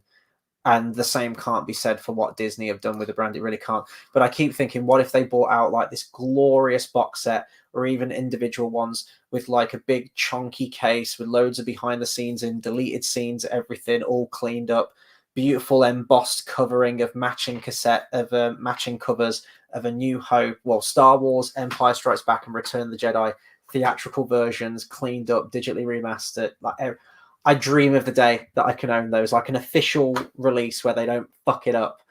But it's probably never going to happen. And I might be wrong in saying this. I mean, Disney technically own 20th Century Fox now, so I assume that they probably own this too. But I was under the impression that 20th Century Fox owned the distribution rights to A New Hope. I'm not sure if it was for Empire and Return of the Jedi as well.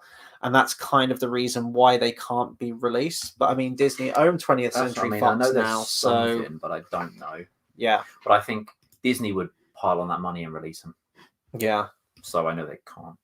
Brinsley asks, "What would you say are the good changes that he made?" Well, I'll tell you the good change from this one. I mean, I could tell you the good changes from all of them, I suppose, but I'll be repeating myself in the reviews. I'll tell you one from each of them. So for me, the special edition change for this one that I like, setting aside, the cleaned up picture and good audio and everything, is the big scene that was added back in. I'll give you another one as well. And the entire Death Star, the CGI added refined shots of the actual dog fighting. And the third act looks incredible and really heightens that excitement for the ending. So that would be A New Hope. Empire Strikes Back, it would be, I actually really like the Wampa and the Bespin stuff. How I think it gives a better sense of the enormity of Bespin. I don't like the Wampa one. Don't you like? No, okay. I don't hate it. I like that it's a costume. It's not like a I don't hate it, but in the original, it was very kind of like you don't know what it looked like, and I like that. Okay, I think as well though. I say I like a lot of the whole you don't see that, and I think I like that because as a kid I hated that, and now I'm like, but I really like you can make it up in your head. So when they do show you, you're like, that's fucking shit. I will say though, even with the added Wampa scene, the appearance of the Wampa doesn't even match the first shot. When the Wampa like jumps up and roars in his face at the beginning, that doesn't match with the Wampa that we get in the additional scenes. So yeah, I can kind of understand that. And Return of the Jedi is victory celebration. The music at the end is amazing. I could take all. Bit, though. Yeah, I was going to say I could take all leave cut into the other planets. My favorite version of the ending is the 1997 special edition version. It's the one that I grew up with. It cuts to Coruscant, which technically we hadn't had yet. I thought it was Bespin when I first watched it, but we get Coruscant, you get Tatooine, and you get Bespin. I think they're the three that you get. And then you get Sebastian Shaw, Force Ghost, and you get Victory Celebration. That to me is perfect. No Naboo, so no Wisa Free, and no Hayden Christensen, but you still get that new song over the top of it. I hate the whole like planet thing because I get panning to other planets, and you can maybe pan to planets we haven't seen before, but when they like pull down the statue of the Emperor and stuff, it's very like, but there's no context behind that, and even if there is context behind it, it feels very like that's very quick for you to find out this happened. It feels very like they pour down the statue and stuff. It's like, I feel like that would take a little bit longer for it to get to that point. There would be more of a, if you want to go into detail, there'll be uprisings, there'll be this, but we're not, obviously it's a fantasy, it's this, so we're not going to go down that route. But it just felt very like they were trying to do something where it's like, well, if you're trying to do that, you've got to understand there's going to be this, so there's going to be this. So just panning over the places cheering is enough. I did not like that. I agree with the New Hope, the biggest one though. That's the only change I'd want to keep. If I was being direct. Going back to Return of the Jedi though with the planets, can you imagine how insane that was? Like that was released. Well, I think you had the 95 special editions, didn't you? Which I think still had Coruscant in there. That came out 4 years before Phantom Menace even came out. So that technically was your first glimpse at what Coruscant was that 95 special edition version. This is true. I do like that planet. That is a really nice planet. I like that planet. It's a big city. It's great. Let's see. Oh yeah, Brinsley says, also I know this is late, but rest in peace, James Earl Jones. What a legend. Yeah. Oh, did he die? Oh, he did. Yeah, my God. So my favorite character of this would be Darth Vader. I always like the villains, and just the look of Vader is fucking incredible. I love the voice, but not even just, James Earl Jones, obviously the voice, but everyone that went into creating that character, from the initial concept art, the people that actually made the costume, but also the people that brought the character to life. The voice of James Earl Jones, but you have David Prowse in the costume, who brings that physicality. And I think a lot of people forget about the importance of David Prowse as well. Everyone's like James Earl Jones, quite rightly so. That's the voice. That's the menacing, I was going to say stature. Fucking, what's the word? Yeah, just the way he walks, just like the way he carries himself, the way like he would just have his like hands on his belt like this, or so much goes into that, and I often think that gets overlooked. So what I was going to say, my favorite thing from my favorite change from Return of the Jedi was a thing that I've literally just gone out of my head. So I will come back to that when my thought process comes back. Brinsley says, "Are you reviewing the holiday special?" That's it. Eyebrows. Eyebrows. Oh, not just because it makes kind of sense with the canon, but because they are so bushy. Yeah, and it just looks unnatural, especially considering you've been in a helmet the whole time. It just looks. That's one. I'm like, I'm so glad they took them out. They never explained why he has a British accent when he's in Return of the Jedi compared to when he's Canadian as Hayden Christensen. That's another fuck up. Do you know what I like though in this series? How, especially like in this one as well, like you get British people and American people and like side by side, and no one obviously no one's going to question it because it's just everyone's got different accents, different voices, and I like that. I like how intertwined it all is. Yeah, but I like how the oh no, you get some Americans that are like the Table of Moths, I suppose, but it's all the Empire to me is very stiff upper lip British, officers, isn't it? It's like, oh yeah, we will crush the rebellion with one swift stroke. Oh yes, rather kind of thing. That's how it always comes across. I know you have a mix in that film, but to your point, are you reviewing the holiday special? I reviewed it on my original channel, the channel that shall not be named. I never really want to watch it again, but have you ever watched it? Yeah, a long time ago. Okay. I've watched bits since. I watched it all the way through once, a long time ago. It's good. It's a good time. I could be watching Chicken Little instead, so I don't know. Tobias says, favorite scene from A New Hope? Mine would be the conference scene. Vader is so menacing. I really want them to put that deleted scene back in. You know, the one where, is it Modi? Is that his name? I can never remember the Moths. I'm sorry. The proper British guy. The one with the bowl cut. He actually says, like, this Sith Lord that the Emperor has sent here.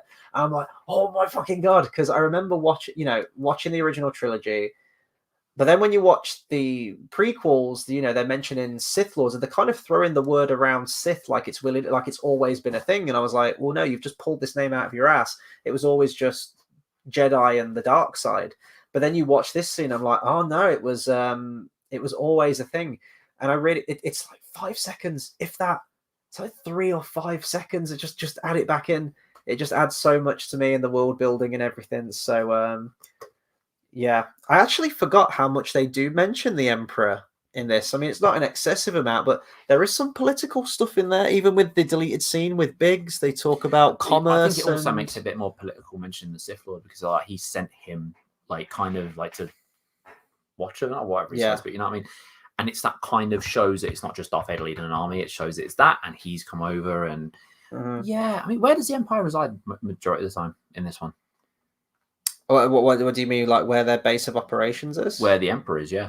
Well, I guess it would be. Would it be on like that Star Destroyer they have? And maybe I guess it would be Coruscant, wouldn't it? Because he'd be, the Senate and everything. He would be as well. Actually, that's a good point. I guess he would be. But favorite scene from A New Hope. See, when I say favorite scenes, a lot of them are sort of favorite shots. I don't even know if you'd call them a scene. Like the opening scene, the pan down to the planet with the Tantive 4. I would agree with the near the beginning, not near the beginning. Sorry, the conference scene. Sorry, I say near the beginning. It's ish, but I would agree with that. Or the opener, the very kind of where they're there at the door and they're waiting, and then he walks in. That or where the whole "I don't like you either." Oh, yeah. Oh my God, it's so. That is a really tough question again because I'm thinking of shots. I'm thinking Binary Sunset. I'm like, well, would you call that a scene? I suppose it is. If I had to choose, I would say where they're all waiting for Vader and he comes through, just because it's so iconic to me. So yeah, I'd have to say that. And the music goes like bum, ba bum, and then cuts out, and it's just that breathing. Oh, there's so many good scenes. Oh Jesus, his chain is black. Yes, yeah, they get a costume upgrade in Empire. Is it Empire that becomes silver? Yeah, and he gets a shinier helmet that's not covered in fingerprints from the crew. Yeah, and also if you in certain ways you see the eyes are red. Well, you could when he's chasing them in the trench at the end when Vader's right behind them and it does a close up of Vader. He's like, "Stay on the leader." You can actually see the actor's eyes underneath. Oh, can you? So I'm like, oh, that's Anakin. That's like Anakin behind the mask right there. Oh, I don't know. Favorite scene. I'm gonna have to say the bar, and I'm gonna have to say the cantina bar. I suppose that whole scene, the introduction to Han Solo, I think is really cool. I like his character. I think they should bring the hooker back. That was good. Yeah, he's kind of sat in the booth with that chick, isn't he, at the beginning? Yeah, it's like you can leave now. Yeah, I think that. Yeah. It's like bitches leave. Yeah. Oh, one shot. So I've never had this before. I was mentioning this earlier, but I've seen this film on a big screen before. And I never had this until tonight watching it on the big screen. One of my favorite shots, and I always keep forgetting they repeat it twice. And I do think when it happens the second time, it looks like it's a carbon copy pasted of the same shot. but where the camera moves into the trench and kind of like almost like you're in an X-wing yourself, like bombing down into the trench and leveling out. I actually got like my stomach kind of churned, you know, when you play like Assassin's Creed and you climb to the tallest building, you jump off and you get that like vertigo a little bit in your stomach. I actually had that, and I've never had that before watching that scene before. So seeing it clearly on that big screen, we were relatively close to the screen, weren't we? We were row D. But yeah, it felt like you're on a roller coaster and going down that dip, and that was a great feeling to have that sense of, you know, 1977, and you still, I've seen this film countless times, and you still get that sense of exhilaration watching it. We've got Trade of All Jacks. Good evening, good sir. How you doing, man? Yeah, good evening / good night / good morning at this point. It's 10 to 1. I've got to be up for work in, oh Christ, 7 hours. Jesus Christ. Try not to think about that. Yeah, Imperial Palace on Coruscant, which is the Jedi Temple, apparently. Mythic Dawn says, my favorite. You think a princess like her and a guy like me? No. Yeah, that is a great scene. I do love that bickering, you know, like that the whole like frenemy kind of things with Han and Leia. Is this the time where Rey's parents have been alive? Because you know how we were like, who did the Emperor fuck? When did he do this? Was this, would he have done that? Nah, if he's her cloned himself, didn't he? Yeah, but I'm thinking if he's her grandfather, wouldn't it be during like, who did he fuck? That's what I mean. During episode 2, and then he had these, and then so she was born around. How big of a time gap is there between 6 and 7? I have a feel. I don't even know if that's in one of the comic books. I have a feeling that all this shit would probably be happening between maybe 3 and 4. Only because I'm thinking, what is he doing when all this shit's going on? He's there just going, right. He's at a bar in Coruscant, be like, who am I getting tonight? Like, yeah, that was the Emperor. That's how he lived his life, with his monster face. And yeah. I'm trying to think of favorite lines. Have we done favorite lines? Let's answer that question. What's your favorite line in this movie? It can either be the most fun or the one that sticks with you. What does he say? I'm trying to remember the exact words he said. Where he just said, "Oh, it was a shit, boring conversation anyway," and shoots the thing. Oh yeah. Because that always makes me laugh. There's another one that got a good laugh with Han as well. Aren't you short for a stormtrooper? Now that is obviously just, it's not my favorite. Like, I don't see the hype around it, but it's the most memorable, I think. I find your lack of faith disturbing is one that I really like. Yeah. Or As You Wish, when he releases him. Here's another question. Is there one that you quote the most in your everyday? Yes and no. So, you know, when he does the whole, you don't need to see his identification. He does that. Kid you not, I've said that to someone before and it's worked. Right? I kid you not, someone said I'm not going to do something, and I can't remember what it was. And I said, oh yeah, you are. I literally said it. I've done it. The first time I did it as a joke, and I went, yeah, okay. And I was there like, that worked. Then you just looked at your head like, whoa. Yeah, I was like, did that work? Sure. So the point is, I have like quoted it, but that was not even on purpose. It was funny that it actually got them to, I convinced them to do something. But anyway, moving on. I think mine would be, I mean, we've been to our fair share of dive bars in our lifetime, and we will probably go to a whole bunch more before we're all said and done. But you will never find a more wretched hive of scum and villainy. Is something I use on heavy rotation in my everyday life. You go to some kind of like shithole of a city and it's just grey and miserable and terrible, and I'll always bring out that quote. So that's probably my most quoted one, I think. Have you seen the Family Guy Star Wars episodes? As a bit of a tangent. I used to have it, like I used to have like a DVD box set thing. Many times. I love that they pointed out the score of Binary Sunset as well, because they go, John Williams, everybody. I was like, that's cool. And now we have to get Danny Elfman.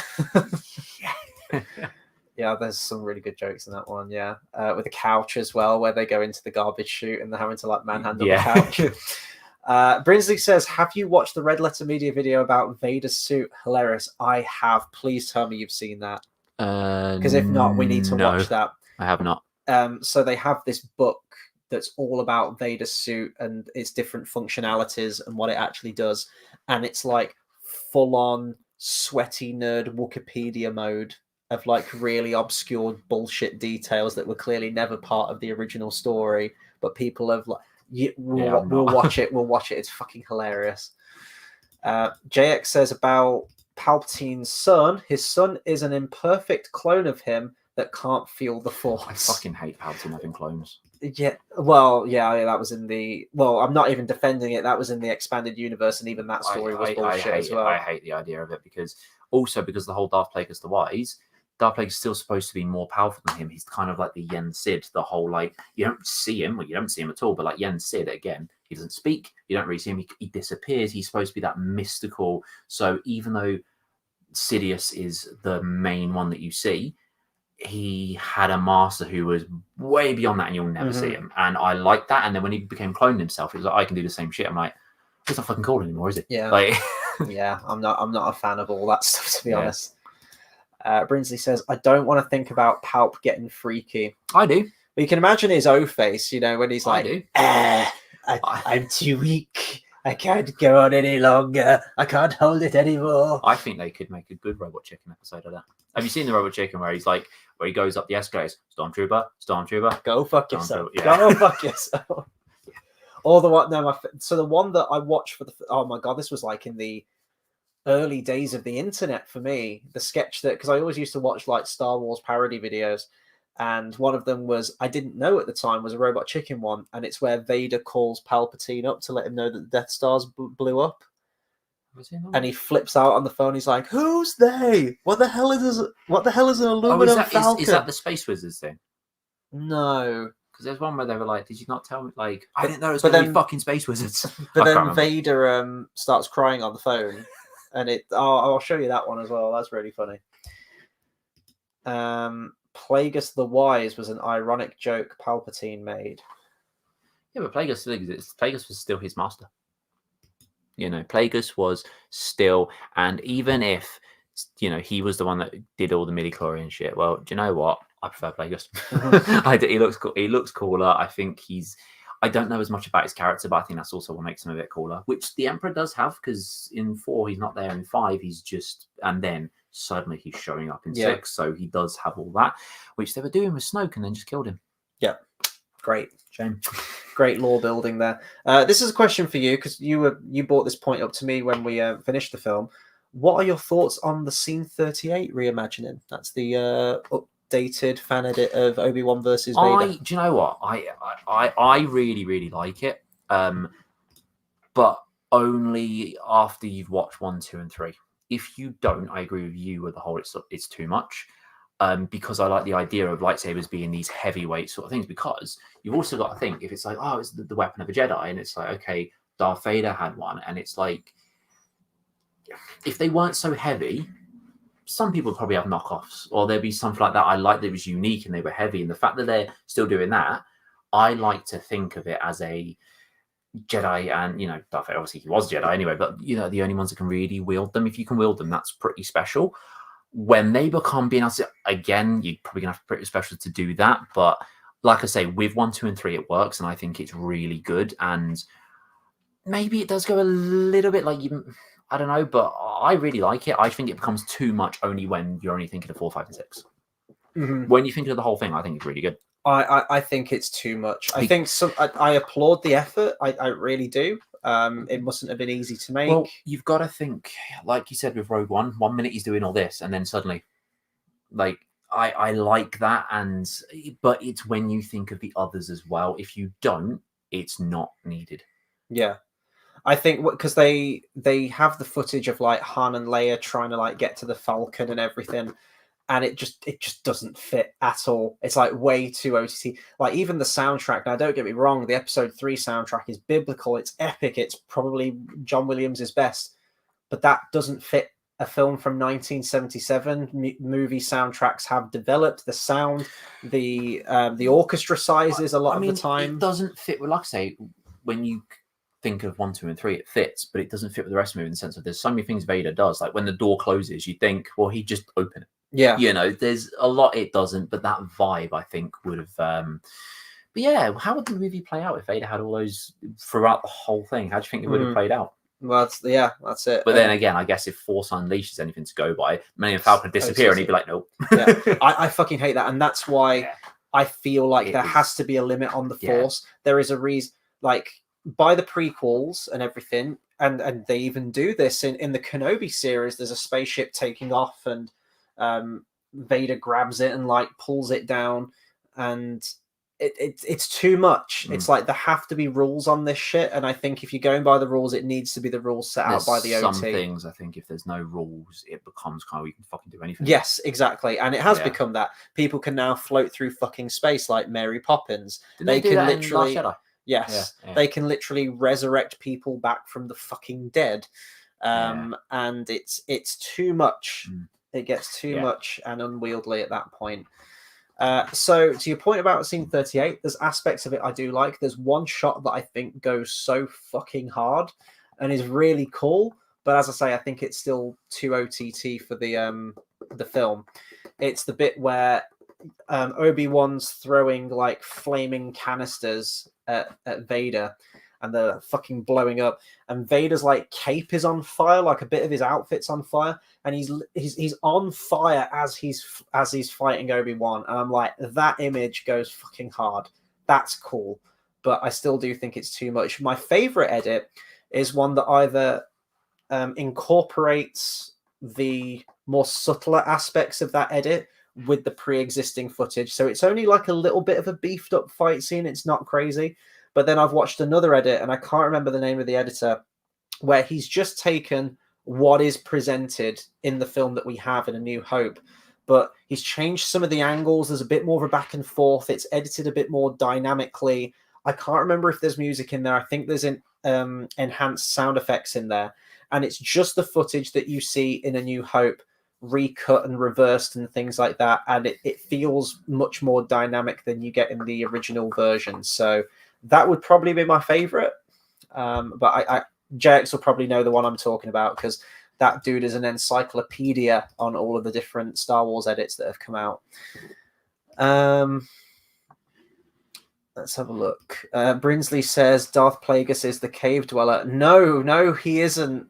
No, fuck off. Acolyte doesn't exist. Shut up. I saw that clip the other day. That was to be fair, I saw like one episode of Acolyte really, and it was weird. It was terrible. They cancelled it, didn't they? They did, which is hilarious. You know, considering that they're all about cancel culture, Acolyte gets cancelled itself. Ironic.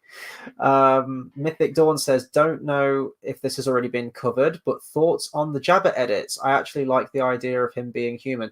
Yeah, we talked about this a little bit earlier. I hate this scene. It's one of my least favorite additions into this film. I think it spoils the reveal of Jabba. Now, some could argue, well, if you're watching them in order, you see Jabba the Hutt at the pod race scene. He's like the one. Yeah, but you could argue that with anything, couldn't you? Because the whole like, you know, I am your father. It's like, what's the point in making it dramatic? So you could say that about like, it depends what order you watch them. But if you just view the original trilogy now, this is the only version that people can see realistically. And I feel like it spoils the reveal of Jabba. Jabba is a fantastic practical effect, an amazing puppet, one of the best I've ever seen in a film once you get to Return of the Jedi.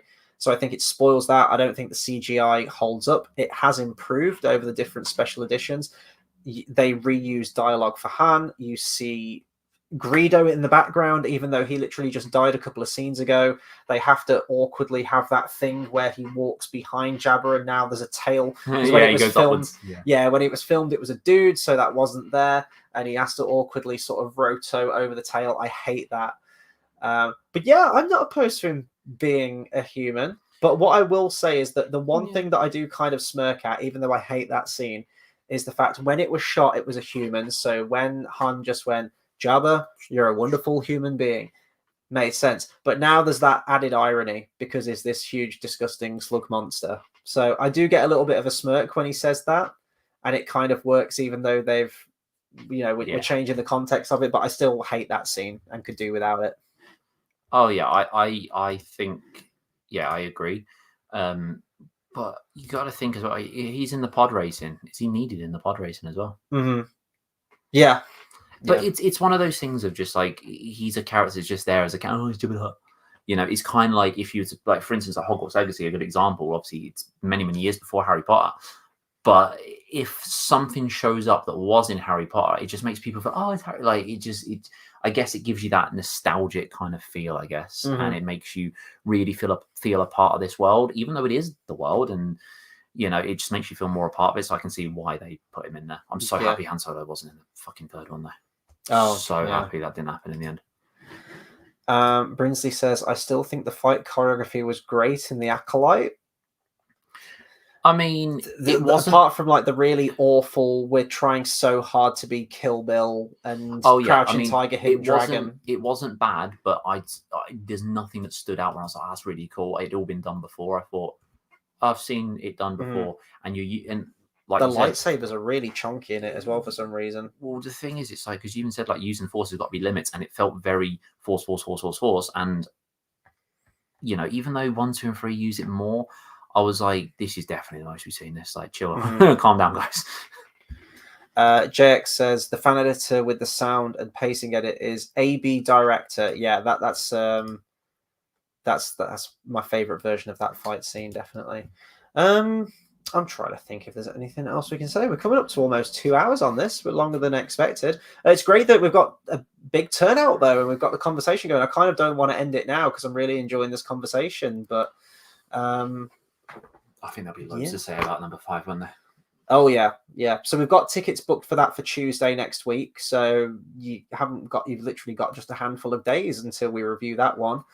And then 1 week, and then we're agreed that we're stopping at 6. We're not. I'm not. Nothing happened after that. I can't do it to myself. I can't physically. I genuinely don't think I can. I can't bring myself to watch those films again. Nothing happened after 6. It's kind of like what's the second Indiana Jones movie called again? Temple of Doom. There you go. It's like that. Nothing happened after that. Shut the hell up, man. Last Crusade is a fucking cracker. Why do I keep forgetting? It's because I'm thinking it's corker of a film. Kingdom of the Crystal Skull, and I go Temple of Doom. I just keep thinking, but yeah, nothing happened after Temple of Doom. 3. Yeah, Temple of Doom. Nothing happened 3. But yeah, nothing happened after 6 at all. Like that was it. It ended on a nice little party, and then we're done. What is really funny is I keep clicking on the booking for The Last Jedi at my local cinema, and like there's like 2 or 3 people booked in for it. It's fucking hilarious. Does that have a lot of people? I feel like that would have checked actually. Let me have a quick look. This will be because people did enjoy that. This will be a fun experiment. Rise of Skywalker was God. That was They fly now. That was a Harry Potter movie. I actually want to check. Yeah, let's check The Force Awakens. That was a Harry Potter movie. Yeah, I remember. That was a time. I'm trying to remember what day it would be on. Would it be a Tuesday? The thing that Rise of Skywalker had, I think, was it wasn't as disappointing because I was really disappointed. Last Jedi was just a thing of like why what. Oh, see, I agree, but it was fucked from the start for me. Yeah, but I still think Force Awakens was entertaining. 1, 2 people, 3 people. Is that Force Awakens? Force Awakens. What about Rise of 3 Skywalker? people. Oh, that's brilliant. I love it. What's this? Last Jedi? 4 people. Is that Last Jedi? That's Last Jedi. Let's check. This is amazing. People have got the right idea. There's actually Rise of Skywalker's got 9 people booked in for it, which is very generous. They're all on the back row, so they're probably all part of the same group. That is so funny. That's I don't know. Those that's. But why did they have a dagger? Why there's a wave fight? The dagger matches up with. Why would Palpatine have a dagger? Well, yes, but why would Palpatine have you're a Sith assassin, and the first thing you do is I'm going to put the location of how to get to my evil overlord's homeworld on. Why do you have your own planet as well?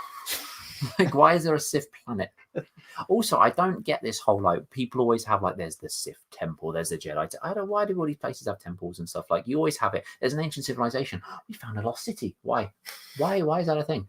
I don't have the temple of my family. We don't have the family temple. I'm not going to one day my ancestors that's the other way around. But I'm not going to have my grandkids being they all made a temple. We know about they all. That's not a thing.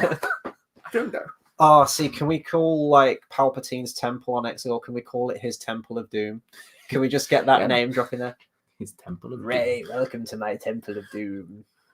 Yeah, it was. Rise Skywalker was an experience, wasn't it? They all were. They all were. Gun to my head, I couldn't even tell you which. They're all so fucking cataclysmically bad in very, very different ways that they all kind of level out for me. I don't even think I could rank them. They're just all dreadful. Mythic Dawn says The Force Awakens may be trash, but I wouldn't have my Unkar Plut / Ray erotic literature without it. Every cloud has a silver lining. Oh, he did he give her 1/4 portion, or was it a full portion? Aren't they doing a Ray movie as well now? Mm-hmm. Is it a Ray movie or a Ray? That I don't think that's going to happen. I think it's either gonna happen, and that will be Kathleen Kennedy's last middle finger to everyone before she retires, to further cement Ray as an actual character in the lore, or they're just going to put the kibosh on it, like a lot of the other projects that she's announced that haven't come to fruition. Brinsley says, last time I watched The Last Jedi, I watched the score-only version. No dialogue, just nice visuals, and the music slaps. Was it nice visuals? It's an all right soundtrack, I suppose. Was it nice visuals? It really wasn't nice visuals. Yeah, I saw the one character that I cared about get killed. Because I think I was genuinely thinking, you know what, they might have made him Snoke. They might have made him Plagueis here. They might have done something, and they just killed him. Because you have the soundtrack in Force Awakens that's that like, yeah, and it's like the same music from Episode 3. You know, and John Williams wouldn't have done that for no reason. Yeah, so that's why that movie hurts more, because I was like, I thought they were going to go somewhere with this, and I thought this could have been all right, you know. But yeah. Well, the score-only version, nice visuals. Yeah, enjoy that nice visual of Luke Skywalker just wiping his fucking green titty milk from his mouth. This is the thing as well, because he uses the Force to become like a hologram to attack, and he dies from using the Force too much. Yeah, it's so like that didn't make sense because I saw him when he died. I was like, okay. I was like, so if that killed him, just fucking go there, mate. Yeah. But the thing is as well, like, nothing about that fucking script makes it. It's so fucking dreadful. So I also hated the sand thing, you know, the salt. Oh, yeah. Salt, yeah, because it's fucking Empire Strikes Back Hoth all over again. We've just moved it to the end of the movie. But you have Kylo and Rey trying to grab the lightsaber, like tug of war with a lightsaber, and it breaks in half. That's the legacy saber has just been broken in half, and Kylo is aware of this. And then all of a sudden, Luke projects himself as a younger version of himself with that same legacy saber, but it fools Kylo. And he should be like, well, hang on, something's amiss here because we literally just destroyed this lightsaber. Like, it would have made sense for him just to have the fucking green one that Luke... oh, my God. It's weird, isn't it? Very weird, very bad. Don't even get me fucking started. Right. But A New Hope. That's a really good Star Wars movie. It was the one that started as the best. It's my favorite. Star Wars. You know what? If someone said this is my favorite Star Wars movie, I could totally understand why. It's not my. So I think the best is Empire, but my favorite is Return of the Jedi. Which is weird because I think the first I saw was Phantom Menace, but it's the most nostalgic. Yeah, like it just feels because it feels like a proper beginning. Whereas I think because it opens so well, it's the very beginning to a thing. Whereas like Phantom Menace, for instance, it does feel like the middle of a story. Yeah, it does feel like we know we've got a setup, we've got this, and you know, A New Hope is it's just nice and it's simple and it's basic. You know, it's kind of like I've always said this. There is definitely something to be said for a simple story. You don't need it convoluted. Yeah. You don't need everything to be like, oh, but why is this? And sometimes someone saying something and you going, oh, what's that reason? Can just be a whole, well, I don't know, make it up in your head. And we don't know the answer. And that's what I like about it. I feel like we need that more than ever now at this point, and that's why I love going to see these older films at the cinema again. I'm not saying you can't have complex, non-linear fucking, you know, postmodern storytelling here and there, but I'm really feel a clamoring for probably what a lot of the audience were at that time is just that sense of thrill and escapism and heroism and good triumphing over evil and not deconstructing good. And actually the like Acolyte and the good guys and The Last Jedi, the good guys are actually fucking evil and corrupt and terrible. And we need to do a new order. And no, I just want good guys beating the bad guys. Some nice life lessons thrown in there. Fucking, you know, people building a romance, love. Remember that when we could have that in a movie, like not all like platonic friends, like just romance in a movie. I know Darth Vader was always meant to sort of be fell in a volcano, but sometimes it's like, why has he got a cape? Just because he looks cool. He can. Yeah, because he looks cool. One thing I will say about capes, as much as they look cool, they're the most impractical thing ever. Like, they are the one thing I hate in some ways, not in everything. Like I say, Batman makes perfect sense. He becomes like his wings and all that kind of stuff. Like, I get that, but sometimes, as cool as it looks, I am there just thinking, who invented the fucking cape? Like, why? Whose idea was it to do that and run around? The first person that tripped over, if that was me and they invented the cape, was, oh, you're gonna wear this, but I trip over and be like, that's why we don't wear capes. No capes. Yeah. So, but yeah, I just want. We need to harken back to simplistic storytelling, and I don't. That's not a slight to say simplistic. There is a charm in simplicity sometimes, and it can carry a lot of kind impact. of also as simple as you hear about that woman that shot those people because she didn't like Monday. Yeah, the Boomtown Rats made a song about it. It's pretty simple, really, and it's like, I don't like Mondays. Fair enough. That's it. No deeper connection. No nothing. Not like, oh, you reminded me about that. No, just done that. Cool, good for you. You know what? Brinsley says, will you check out episode 10 when it comes out, or whatever they call it? I'll have to. I'll be checking it out. I'm sure they'll say, this film was not made for you as a white straight male. This film wasn't made for you, so I won't go and watch it, and no one will go and watch it, and it won't make any money, and it'll box office bomb, and then they'll be like, people didn't go and see this movie because you're all racist. I'm like, you literally told us this movie wasn't made for us and vilified us. Why should we go and watch a movie? And then you blame us. Fuck you. But I will be watching it, and I will most likely be ranting about it. Can't wait to see them take Rey, who has created this new Jedi Order, and she's gone really... she'll have gone really depressive and become a hermit, and she'll be drinking milk from the tits of an alien sea cow and be really depressed and miserable. Oh no, they're not going to do that, are they? No, because Rey will be amazing in everything that Luke wasn't, and yeah, can't wait to see that. Yeah, so and I mean, they've got an activist director to direct the film, so you know, if you hire an activist, you're going to get an activist propaganda product, and that's exactly what we get. Apparently, the rough draft is she has 2 students, a guy and a girl, and unsurprisingly, the girl shows great merit with the Force and shows that she is very strong with the Force. Well, what about... I get it, Disney. I get it. I get what you're trying to do. Do you reckon that's because the Force is... made up? It's the Force is female. What is it? No, hang on. Before we let's not even go there. What is it? The Mandalorians? What is it? They make up the Force or something like Mandalorians, midi-chlorians. Yeah, Are you saying the Mandalorians or the midi-chlorians? Yeah, midi-chlorians and Mandalorian together. But the Mandalorians would be terrifying. Let's get that going. The midi-chlorians. Like, what is it? Like they make up the Force or something, isn't it? Like, I can't remember. Oh God. I have had this conversation with Jay. I've still been trying to get this in my head. JX must have explained this to me about 10 times, and you'll probably have to explain it to me 10 times more. So, JX, you can fact check me.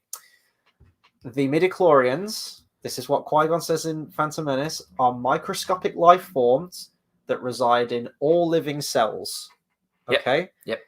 And they answer to the wills. The wills control everything. They're also kind of microscopic, forcey things. Mm-hmm. And they work in tandem with the midichlorians, which work through our cells and help create life. So basically, like, they live within the Force. Yes. So yeah, essentially. So maybe it's like the little bacteria in your stomach that tell your body to do things. That's like the wills and the midichlorians. So maybe, just maybe, this girl she's really strong on the Force because instead of going awoke, what they're actually doing is saying the Force is, because obviously they made up Anakin, so the Force is made up of sperm, and women are responding really, really well to it. Maybe that's what they're saying. Well, in the Acolyte, there's a cult of lesbian space witches that create twin girls. Wait, why is the Force female? I never got that far. Because Kathleen Kennedy said so and had shirts printed and got all of her feminist friends to say the Force is female and not as patriarchal and, full of testosterone like Star Wars was. So even though it never was. Well, no, it wasn't. I'd say it was definitely more of a guy's demographic that was into like it. Being in the kitchen is more a woman's thing. That's not a... Well, that's like saying we're going to make a Barbie movie, right? Make that more for guys. It's like, no, it's okay to have brands that appeal more towards a given agenda. Guys, They really made it against guys. Oh, they did. Mythic Dawn says Empire Strikes Back is the best Star Wars movie. A New Hope is the better movie, in my opinion. Yeah, I could agree with that. See, midi-chlorians live in X chromosomes, so women would have a strong attachment to them. That's basically what I said, yes. Trade of All Jack says, have you played the Lego Star Wars games? I played Lego Star Wars 2, and the complete saga on PS3.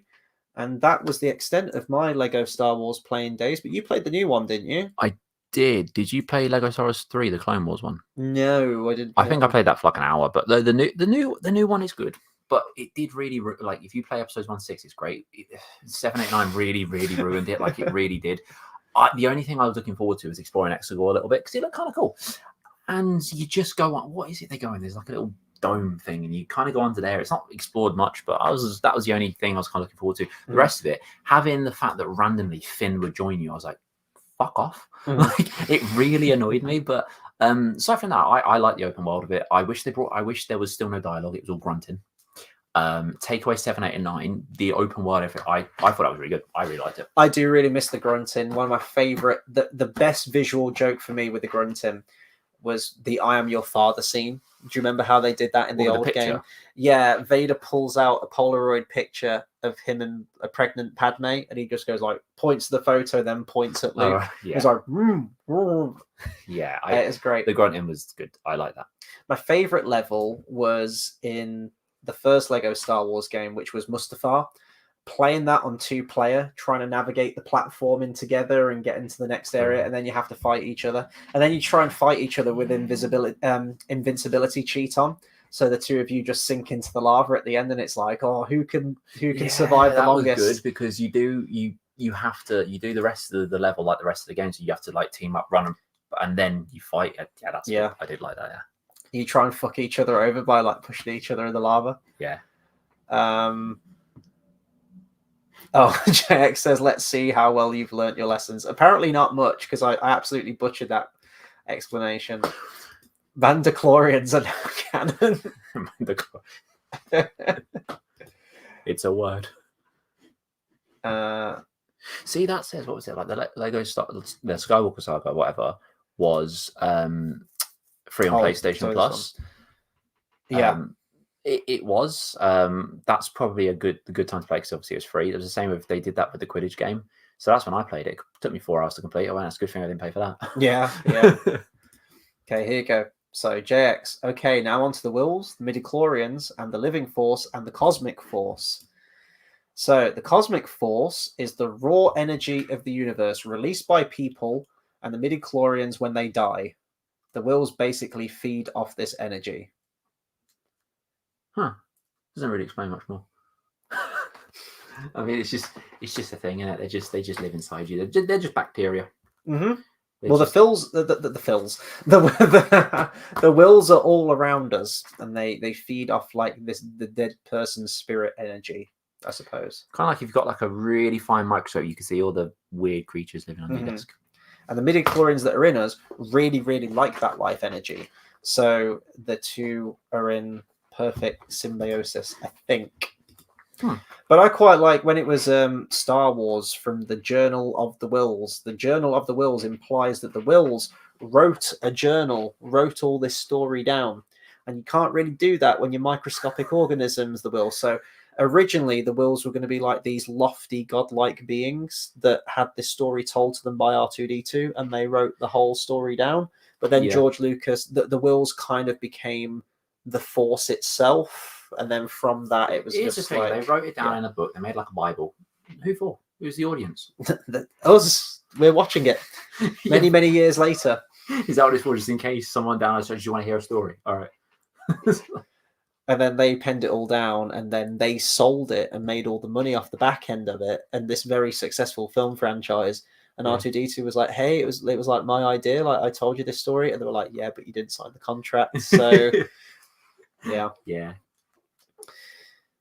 But yeah, I mean, we've got 8 people watching. We're still talking about Star Wars, but I'm just conscious of the time a little bit. It's 1:30, so we might have to round off in a second because I've got to be up for work soon. Brinsley says, I wish we could see Lucas's idea for a sequel trilogy. Sounded wild. It fucking did. I don't like the idea that Darth Maul came back, though. He's obsessed with Darth Maul, that man. I love Darth Maul, but don't bring it.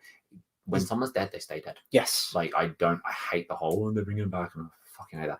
But it's more soap opera, which is good, and that's what Star Wars is. 7, 8, 9 just didn't have that. They only did with the fact that it was someone's son, but that's not a hard thing to write, you know. But yeah, because 4, well, 5, no, 5 especially, with the whole like I am your father, it's very soap opera, and that's what 7, 8, 9 would have had. So I would have preferred it. It would have been good, but it still ended with 6. It still would have felt like an unnecessary sequel. I agree. However, if we were going to get it, I would have appreciated that we had a 1, 2, 3, a 4, 5, 6, and a 7, 8, 9, all from the same mind of the same man. Yep. Is there discrepancies? Is there lapses in continuity? Absolutely there is, but fundamentally it was all from the same mind and the same original creator. Which is why I see the first 6 as canon, even if there are some obviously 1, 2, and 3. Sorry, 4, 5, and 6 are canon. 1, 2, and 3, I'm like, yeah, okay, they're part of the canon. You know, it's the same mind. But yeah, Darth Maul coming back, I'm not keen on. But you look at some of the concept art that was out for this thing, and we're going to go to Felucia, and we were going to have Kira Solo. We're going to have like the Solo brother and sister, Skylar and Kira was going to be a scavenger. But it wasn't on a Tatooine knockoff planet. It was like a swamp planet with like wreckage everywhere. No, it wasn't even that. It felt like something out of Waterworld. It was always George Lucas wanting to push for new stuff and tell you a new story and show you stuff you haven't seen before. And it's just like you look at all this concept art for this like wonderful kind of bayou-looking junk planets. No, we went for Tatooine, a desert planet. It's like, oh, great. I was never excited for Disney to take over. I never was. I remember having this conversation with my mate. We were doing basically we were doing a review on Star Wars and everything. It was like a radio show we were doing, and we were talking about that. And like, I should have been left at 6. Why are they making a number 7? But my mate made a point, but it wasn't really a point for me because I don't like the MCU. I'm not a fan. Mm-hmm. And his point was the whole like, yeah, but then Disney bought Marvel and we got the Avengers. And to me, it was a point that I went, you're not wrong. Like, I get it. They can do things because people like it. And so it wasn't a point for me because I was like, I don't fucking like it though. But that was a good point to be made because as much as no one was happy about Disney buying Star Wars, I guess there are people out there who were excited for it. There are people that weren't, but I was never excited for it. But I guess sometimes the fact of making more can turn into things like that. But we didn't get that with Star Wars. But because Star Wars is a complete story, Marvel, the difference is you could go anywhere. You could make a new Spider-Man story tomorrow and it's fine because it doesn't have to connect to this or whatever. Star Wars, you make a new story. It's like, yeah, but there's a story that happens. With comic books, it's this or this or this or this. If you suddenly made, Bane a really skinny coward, that would be different. But you get what I mean. I know I've gone DC now, but you understand what I mean. Yeah, no, I get that. And yeah, there were some ideas for George Lucas's sequel trilogy, which I think could have been great and would have been a good progression of the story. The idea that, okay, so the Emperor's dead, but there's still factions out. There's a power vacuum now, and you've got all these factions of stormtroopers. So this wouldn't have really matched with the special edition ending of Return of the Jedi, where you see suddenly Tatooine, everyone's celebrating. Suddenly all these planets are like tearing down all of these statues of the Emperor. It's like, well, no, because they would have still been under Imperial control. And you'd have all these different moffs and leaders who are like, oh, I want to be in charge now. I'm in charge now. I've got the bigger army. I've got the bigger faction. And they're kind of like civil warring amongst each other. Eventually, they all group together on a secret planet, which is kind of what we got with Starkiller Base a little bit. You would have had Darth Maul, who's the main leader, who's corralled them all together, and his apprentice, Darth Talon, who was from the expanded universe, but they were going to change her story. She's like a female Darth Maul, and she was going to be like the Vader-like figure. So I'm not really keen on the whole Darth Maul, Darth Talon aspect to it. And then also him saying that Leia was actually going to turn out to be the chosen one at the very end because she was going to become Supreme Chancellor and bring in a new era of democracy at the very end. I don't like that because George Lucas has gone on record saying that Anakin is the chosen one, and now all of a sudden he's changing his mind. But he did say that the sequel trilogy was going to go a lot more into the Wills and the cosmic force and the midichlorians and things like that. even at one point saying the whole film was going to be like set in this microscopic world, which I'm glad he didn't go that route with it, but it would have been nice to have got a bit more explanation with this stuff. And he said like it would have pissed off the fans. He even said like it would have been like the prequel thing all over again. But in hindsight is a powerful thing, and I would have been more interested seeing a maybe not so well handled sequel trilogy, but one that's actually presenting new and interesting ideas and concepts that we wouldn't have had. My favorite is Darth Revan. Darth Revan's pretty cool. Darth From Revan. what I've seen, I haven't seen the whole thing. You haven't seen the whole JX, thing. get off my back. I will get to it. You don't know what happens with Darth Revan, do you? I kind of do a little bit. Yeah, the twist ending's been spoiled for me from the game. Has it? Okay, yeah. That was great. I did like that. I see. I don't know. I think that's crap. It's just like, oh yeah, you had your memory wiped and you forgot it. You hate memory wipes. Yeah, this is what I mean. It's weird. I hate all this stuff, but then sometimes things will do it, and I'm like, it's brilliant when it's done well. I think it's because shit like that can be overused, and it's like, when the whole like it was all a dream, right? It's really shit, but like, I think the things of that, and the reason they're so common, I say so commonly used, but they're used often, is because if they work, they work, but 9 times out of 10 they won't. And I think in that situation it did work, and I did like that.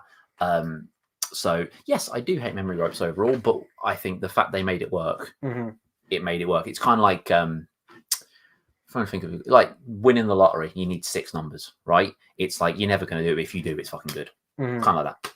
That was a good analogy. I like it. JX will explain a little bit more about the midichlorians. He says the midichlorians are basically interceptors and translators of the Force, and with the wills make up the living force. So the living force feeds off of the cosmic force. The will of the Force is basically to maximize the creation and prosperity of life, so that life can eventually die morbid, not heinous. There are what? That sentence kind of shit the bed at the ending there, my dude. The Jedi, when they use the Force, transmit their own cosmic force energy through the midichlorians to the wills. The wills basically eat the impurities and send back the desired effect. The Sith use the Force directly from their midichlorians and themselves, unfiltered by the wills. This is why the dark side is inherently destructive. Woof. There you go. So you can understand why I've asked him this question about 10 times. I'm just trying to process it just a little bit more. Brinsley says, I remember when people were excited for Disney to take over. What I said. Yeah.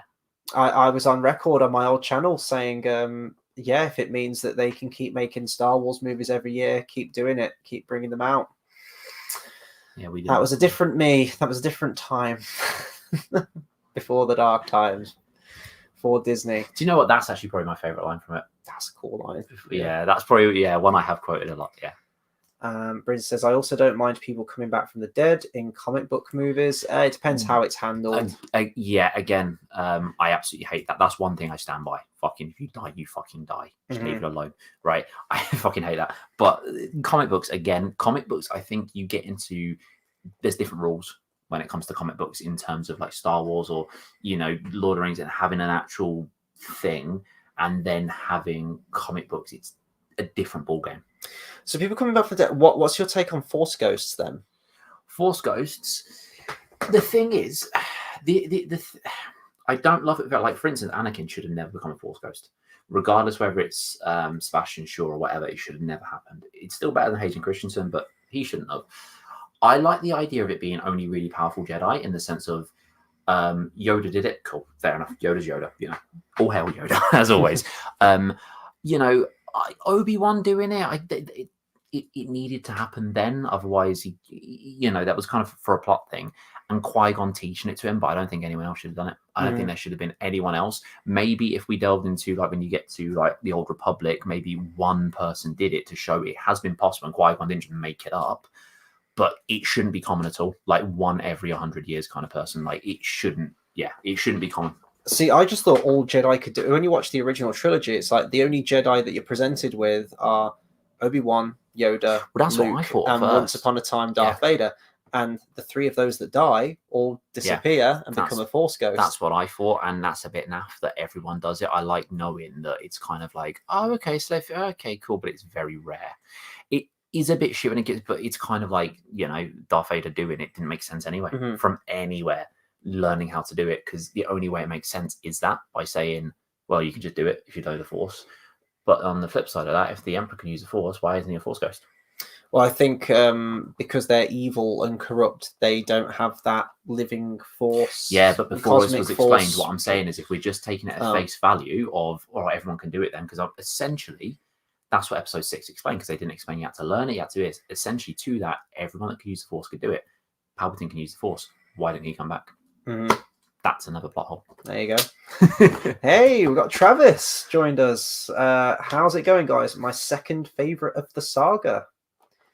We'll probably be rounding off in a second. So we've done 2 hours 10, and I'm just conscious that it's pushing on to 2 a.m. and I need to be up at in 6 hours time for a very, very long day of work and a very long live stream tomorrow night. I'll be doing my Rings of Power review with everything in Middle Earth, so that's going to be a fun one. Brinsley says, how come Kylo Ren didn't see any Force ghosts except for Han Solo, but I don't even know if that counts. That doesn't count. That was he was forgiving himself. That was a vision he created himself in order to forgive himself. There's a Yoda Force ghost seen by Luke. There is. He can now conjure lightning storms apparently as a Force ghost. That's great. Good ability to have. Travis says the Jedi believe in being outgoing when what they can give, so they manifest in everything and everyone. Sith think internally about what they have in life, so they can only manifest in what they have.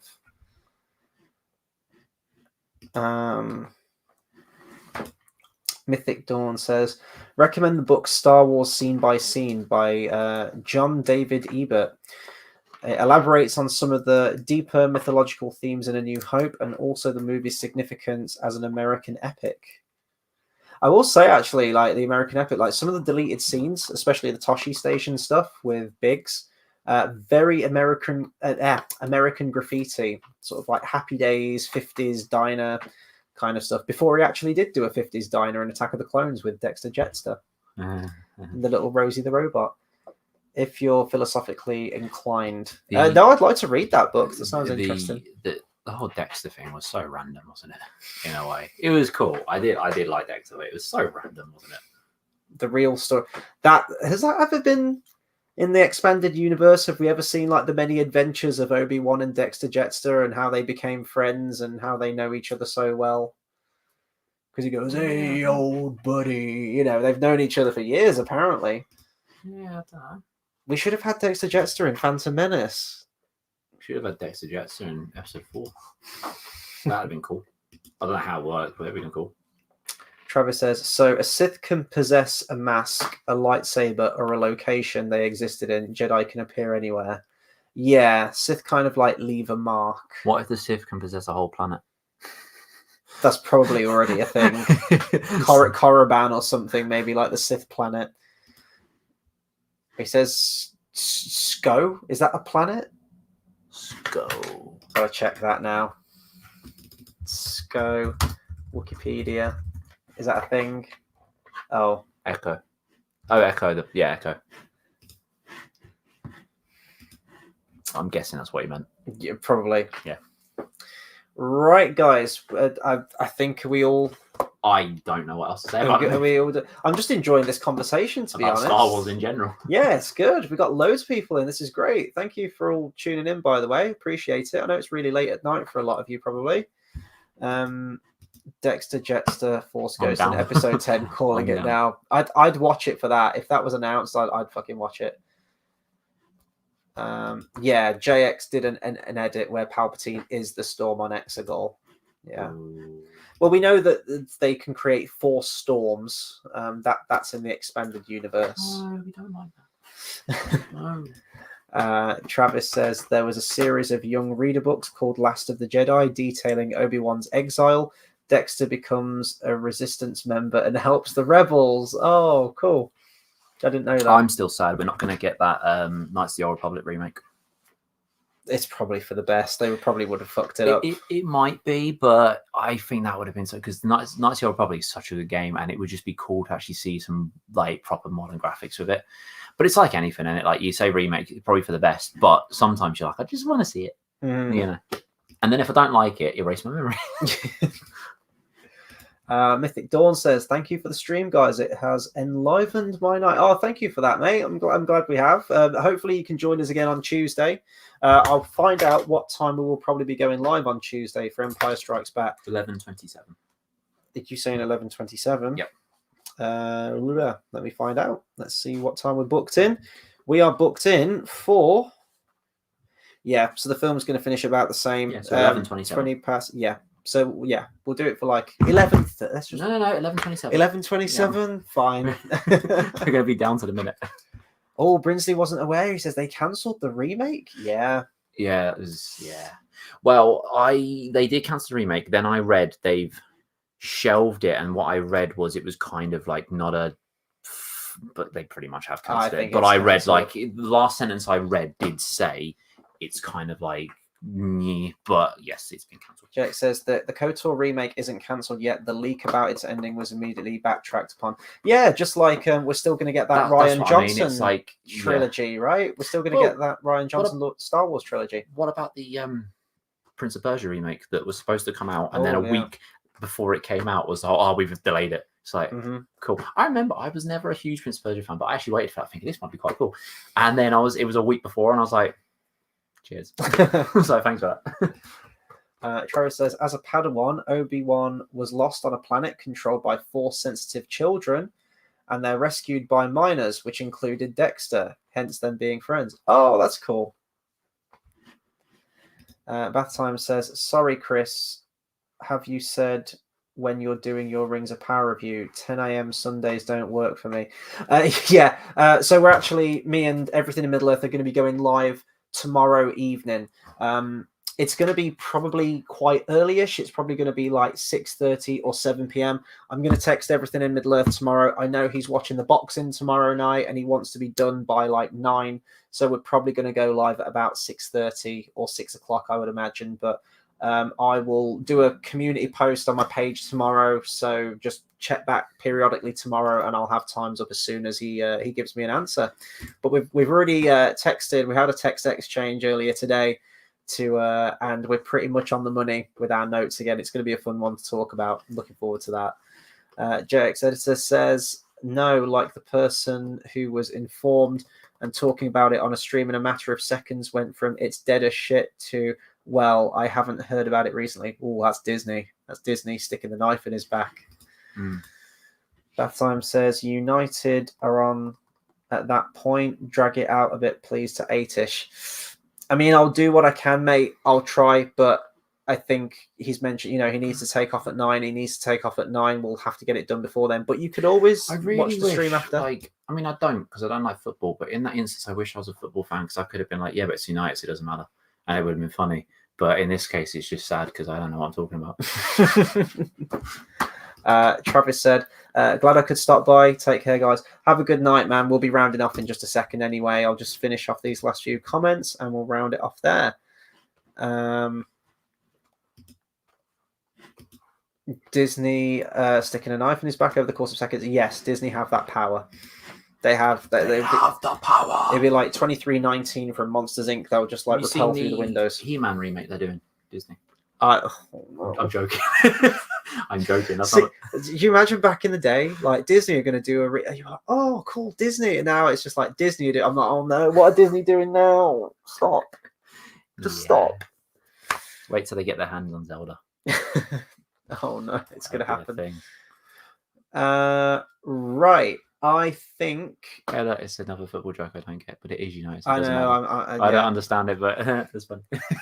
I think we are going to have to round it off there. I know the comments are still coming in. I appreciate each and every one of you for joining us tonight. I thought we were just going to be talking to a camera tonight when we first started off. There was a few people watching, but no one was commenting, and then it turns into almost a 2.5-hour stream. We will round it off here. And big thank you to everyone who's joined us tonight. If you want to check out me and everything in Middle Earth talking about Rings of Power season 2 tomorrow, we will be going live probably at about 6:30 or 7 o'clock.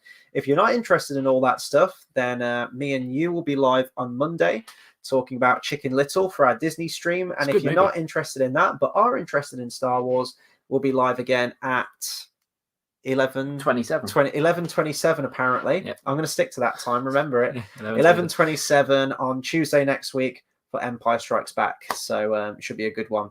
But yeah, thank you to everyone. Have a very good night, good evening, good morning, wherever you're watching us from, and we'll see you next time. Take care, everyone.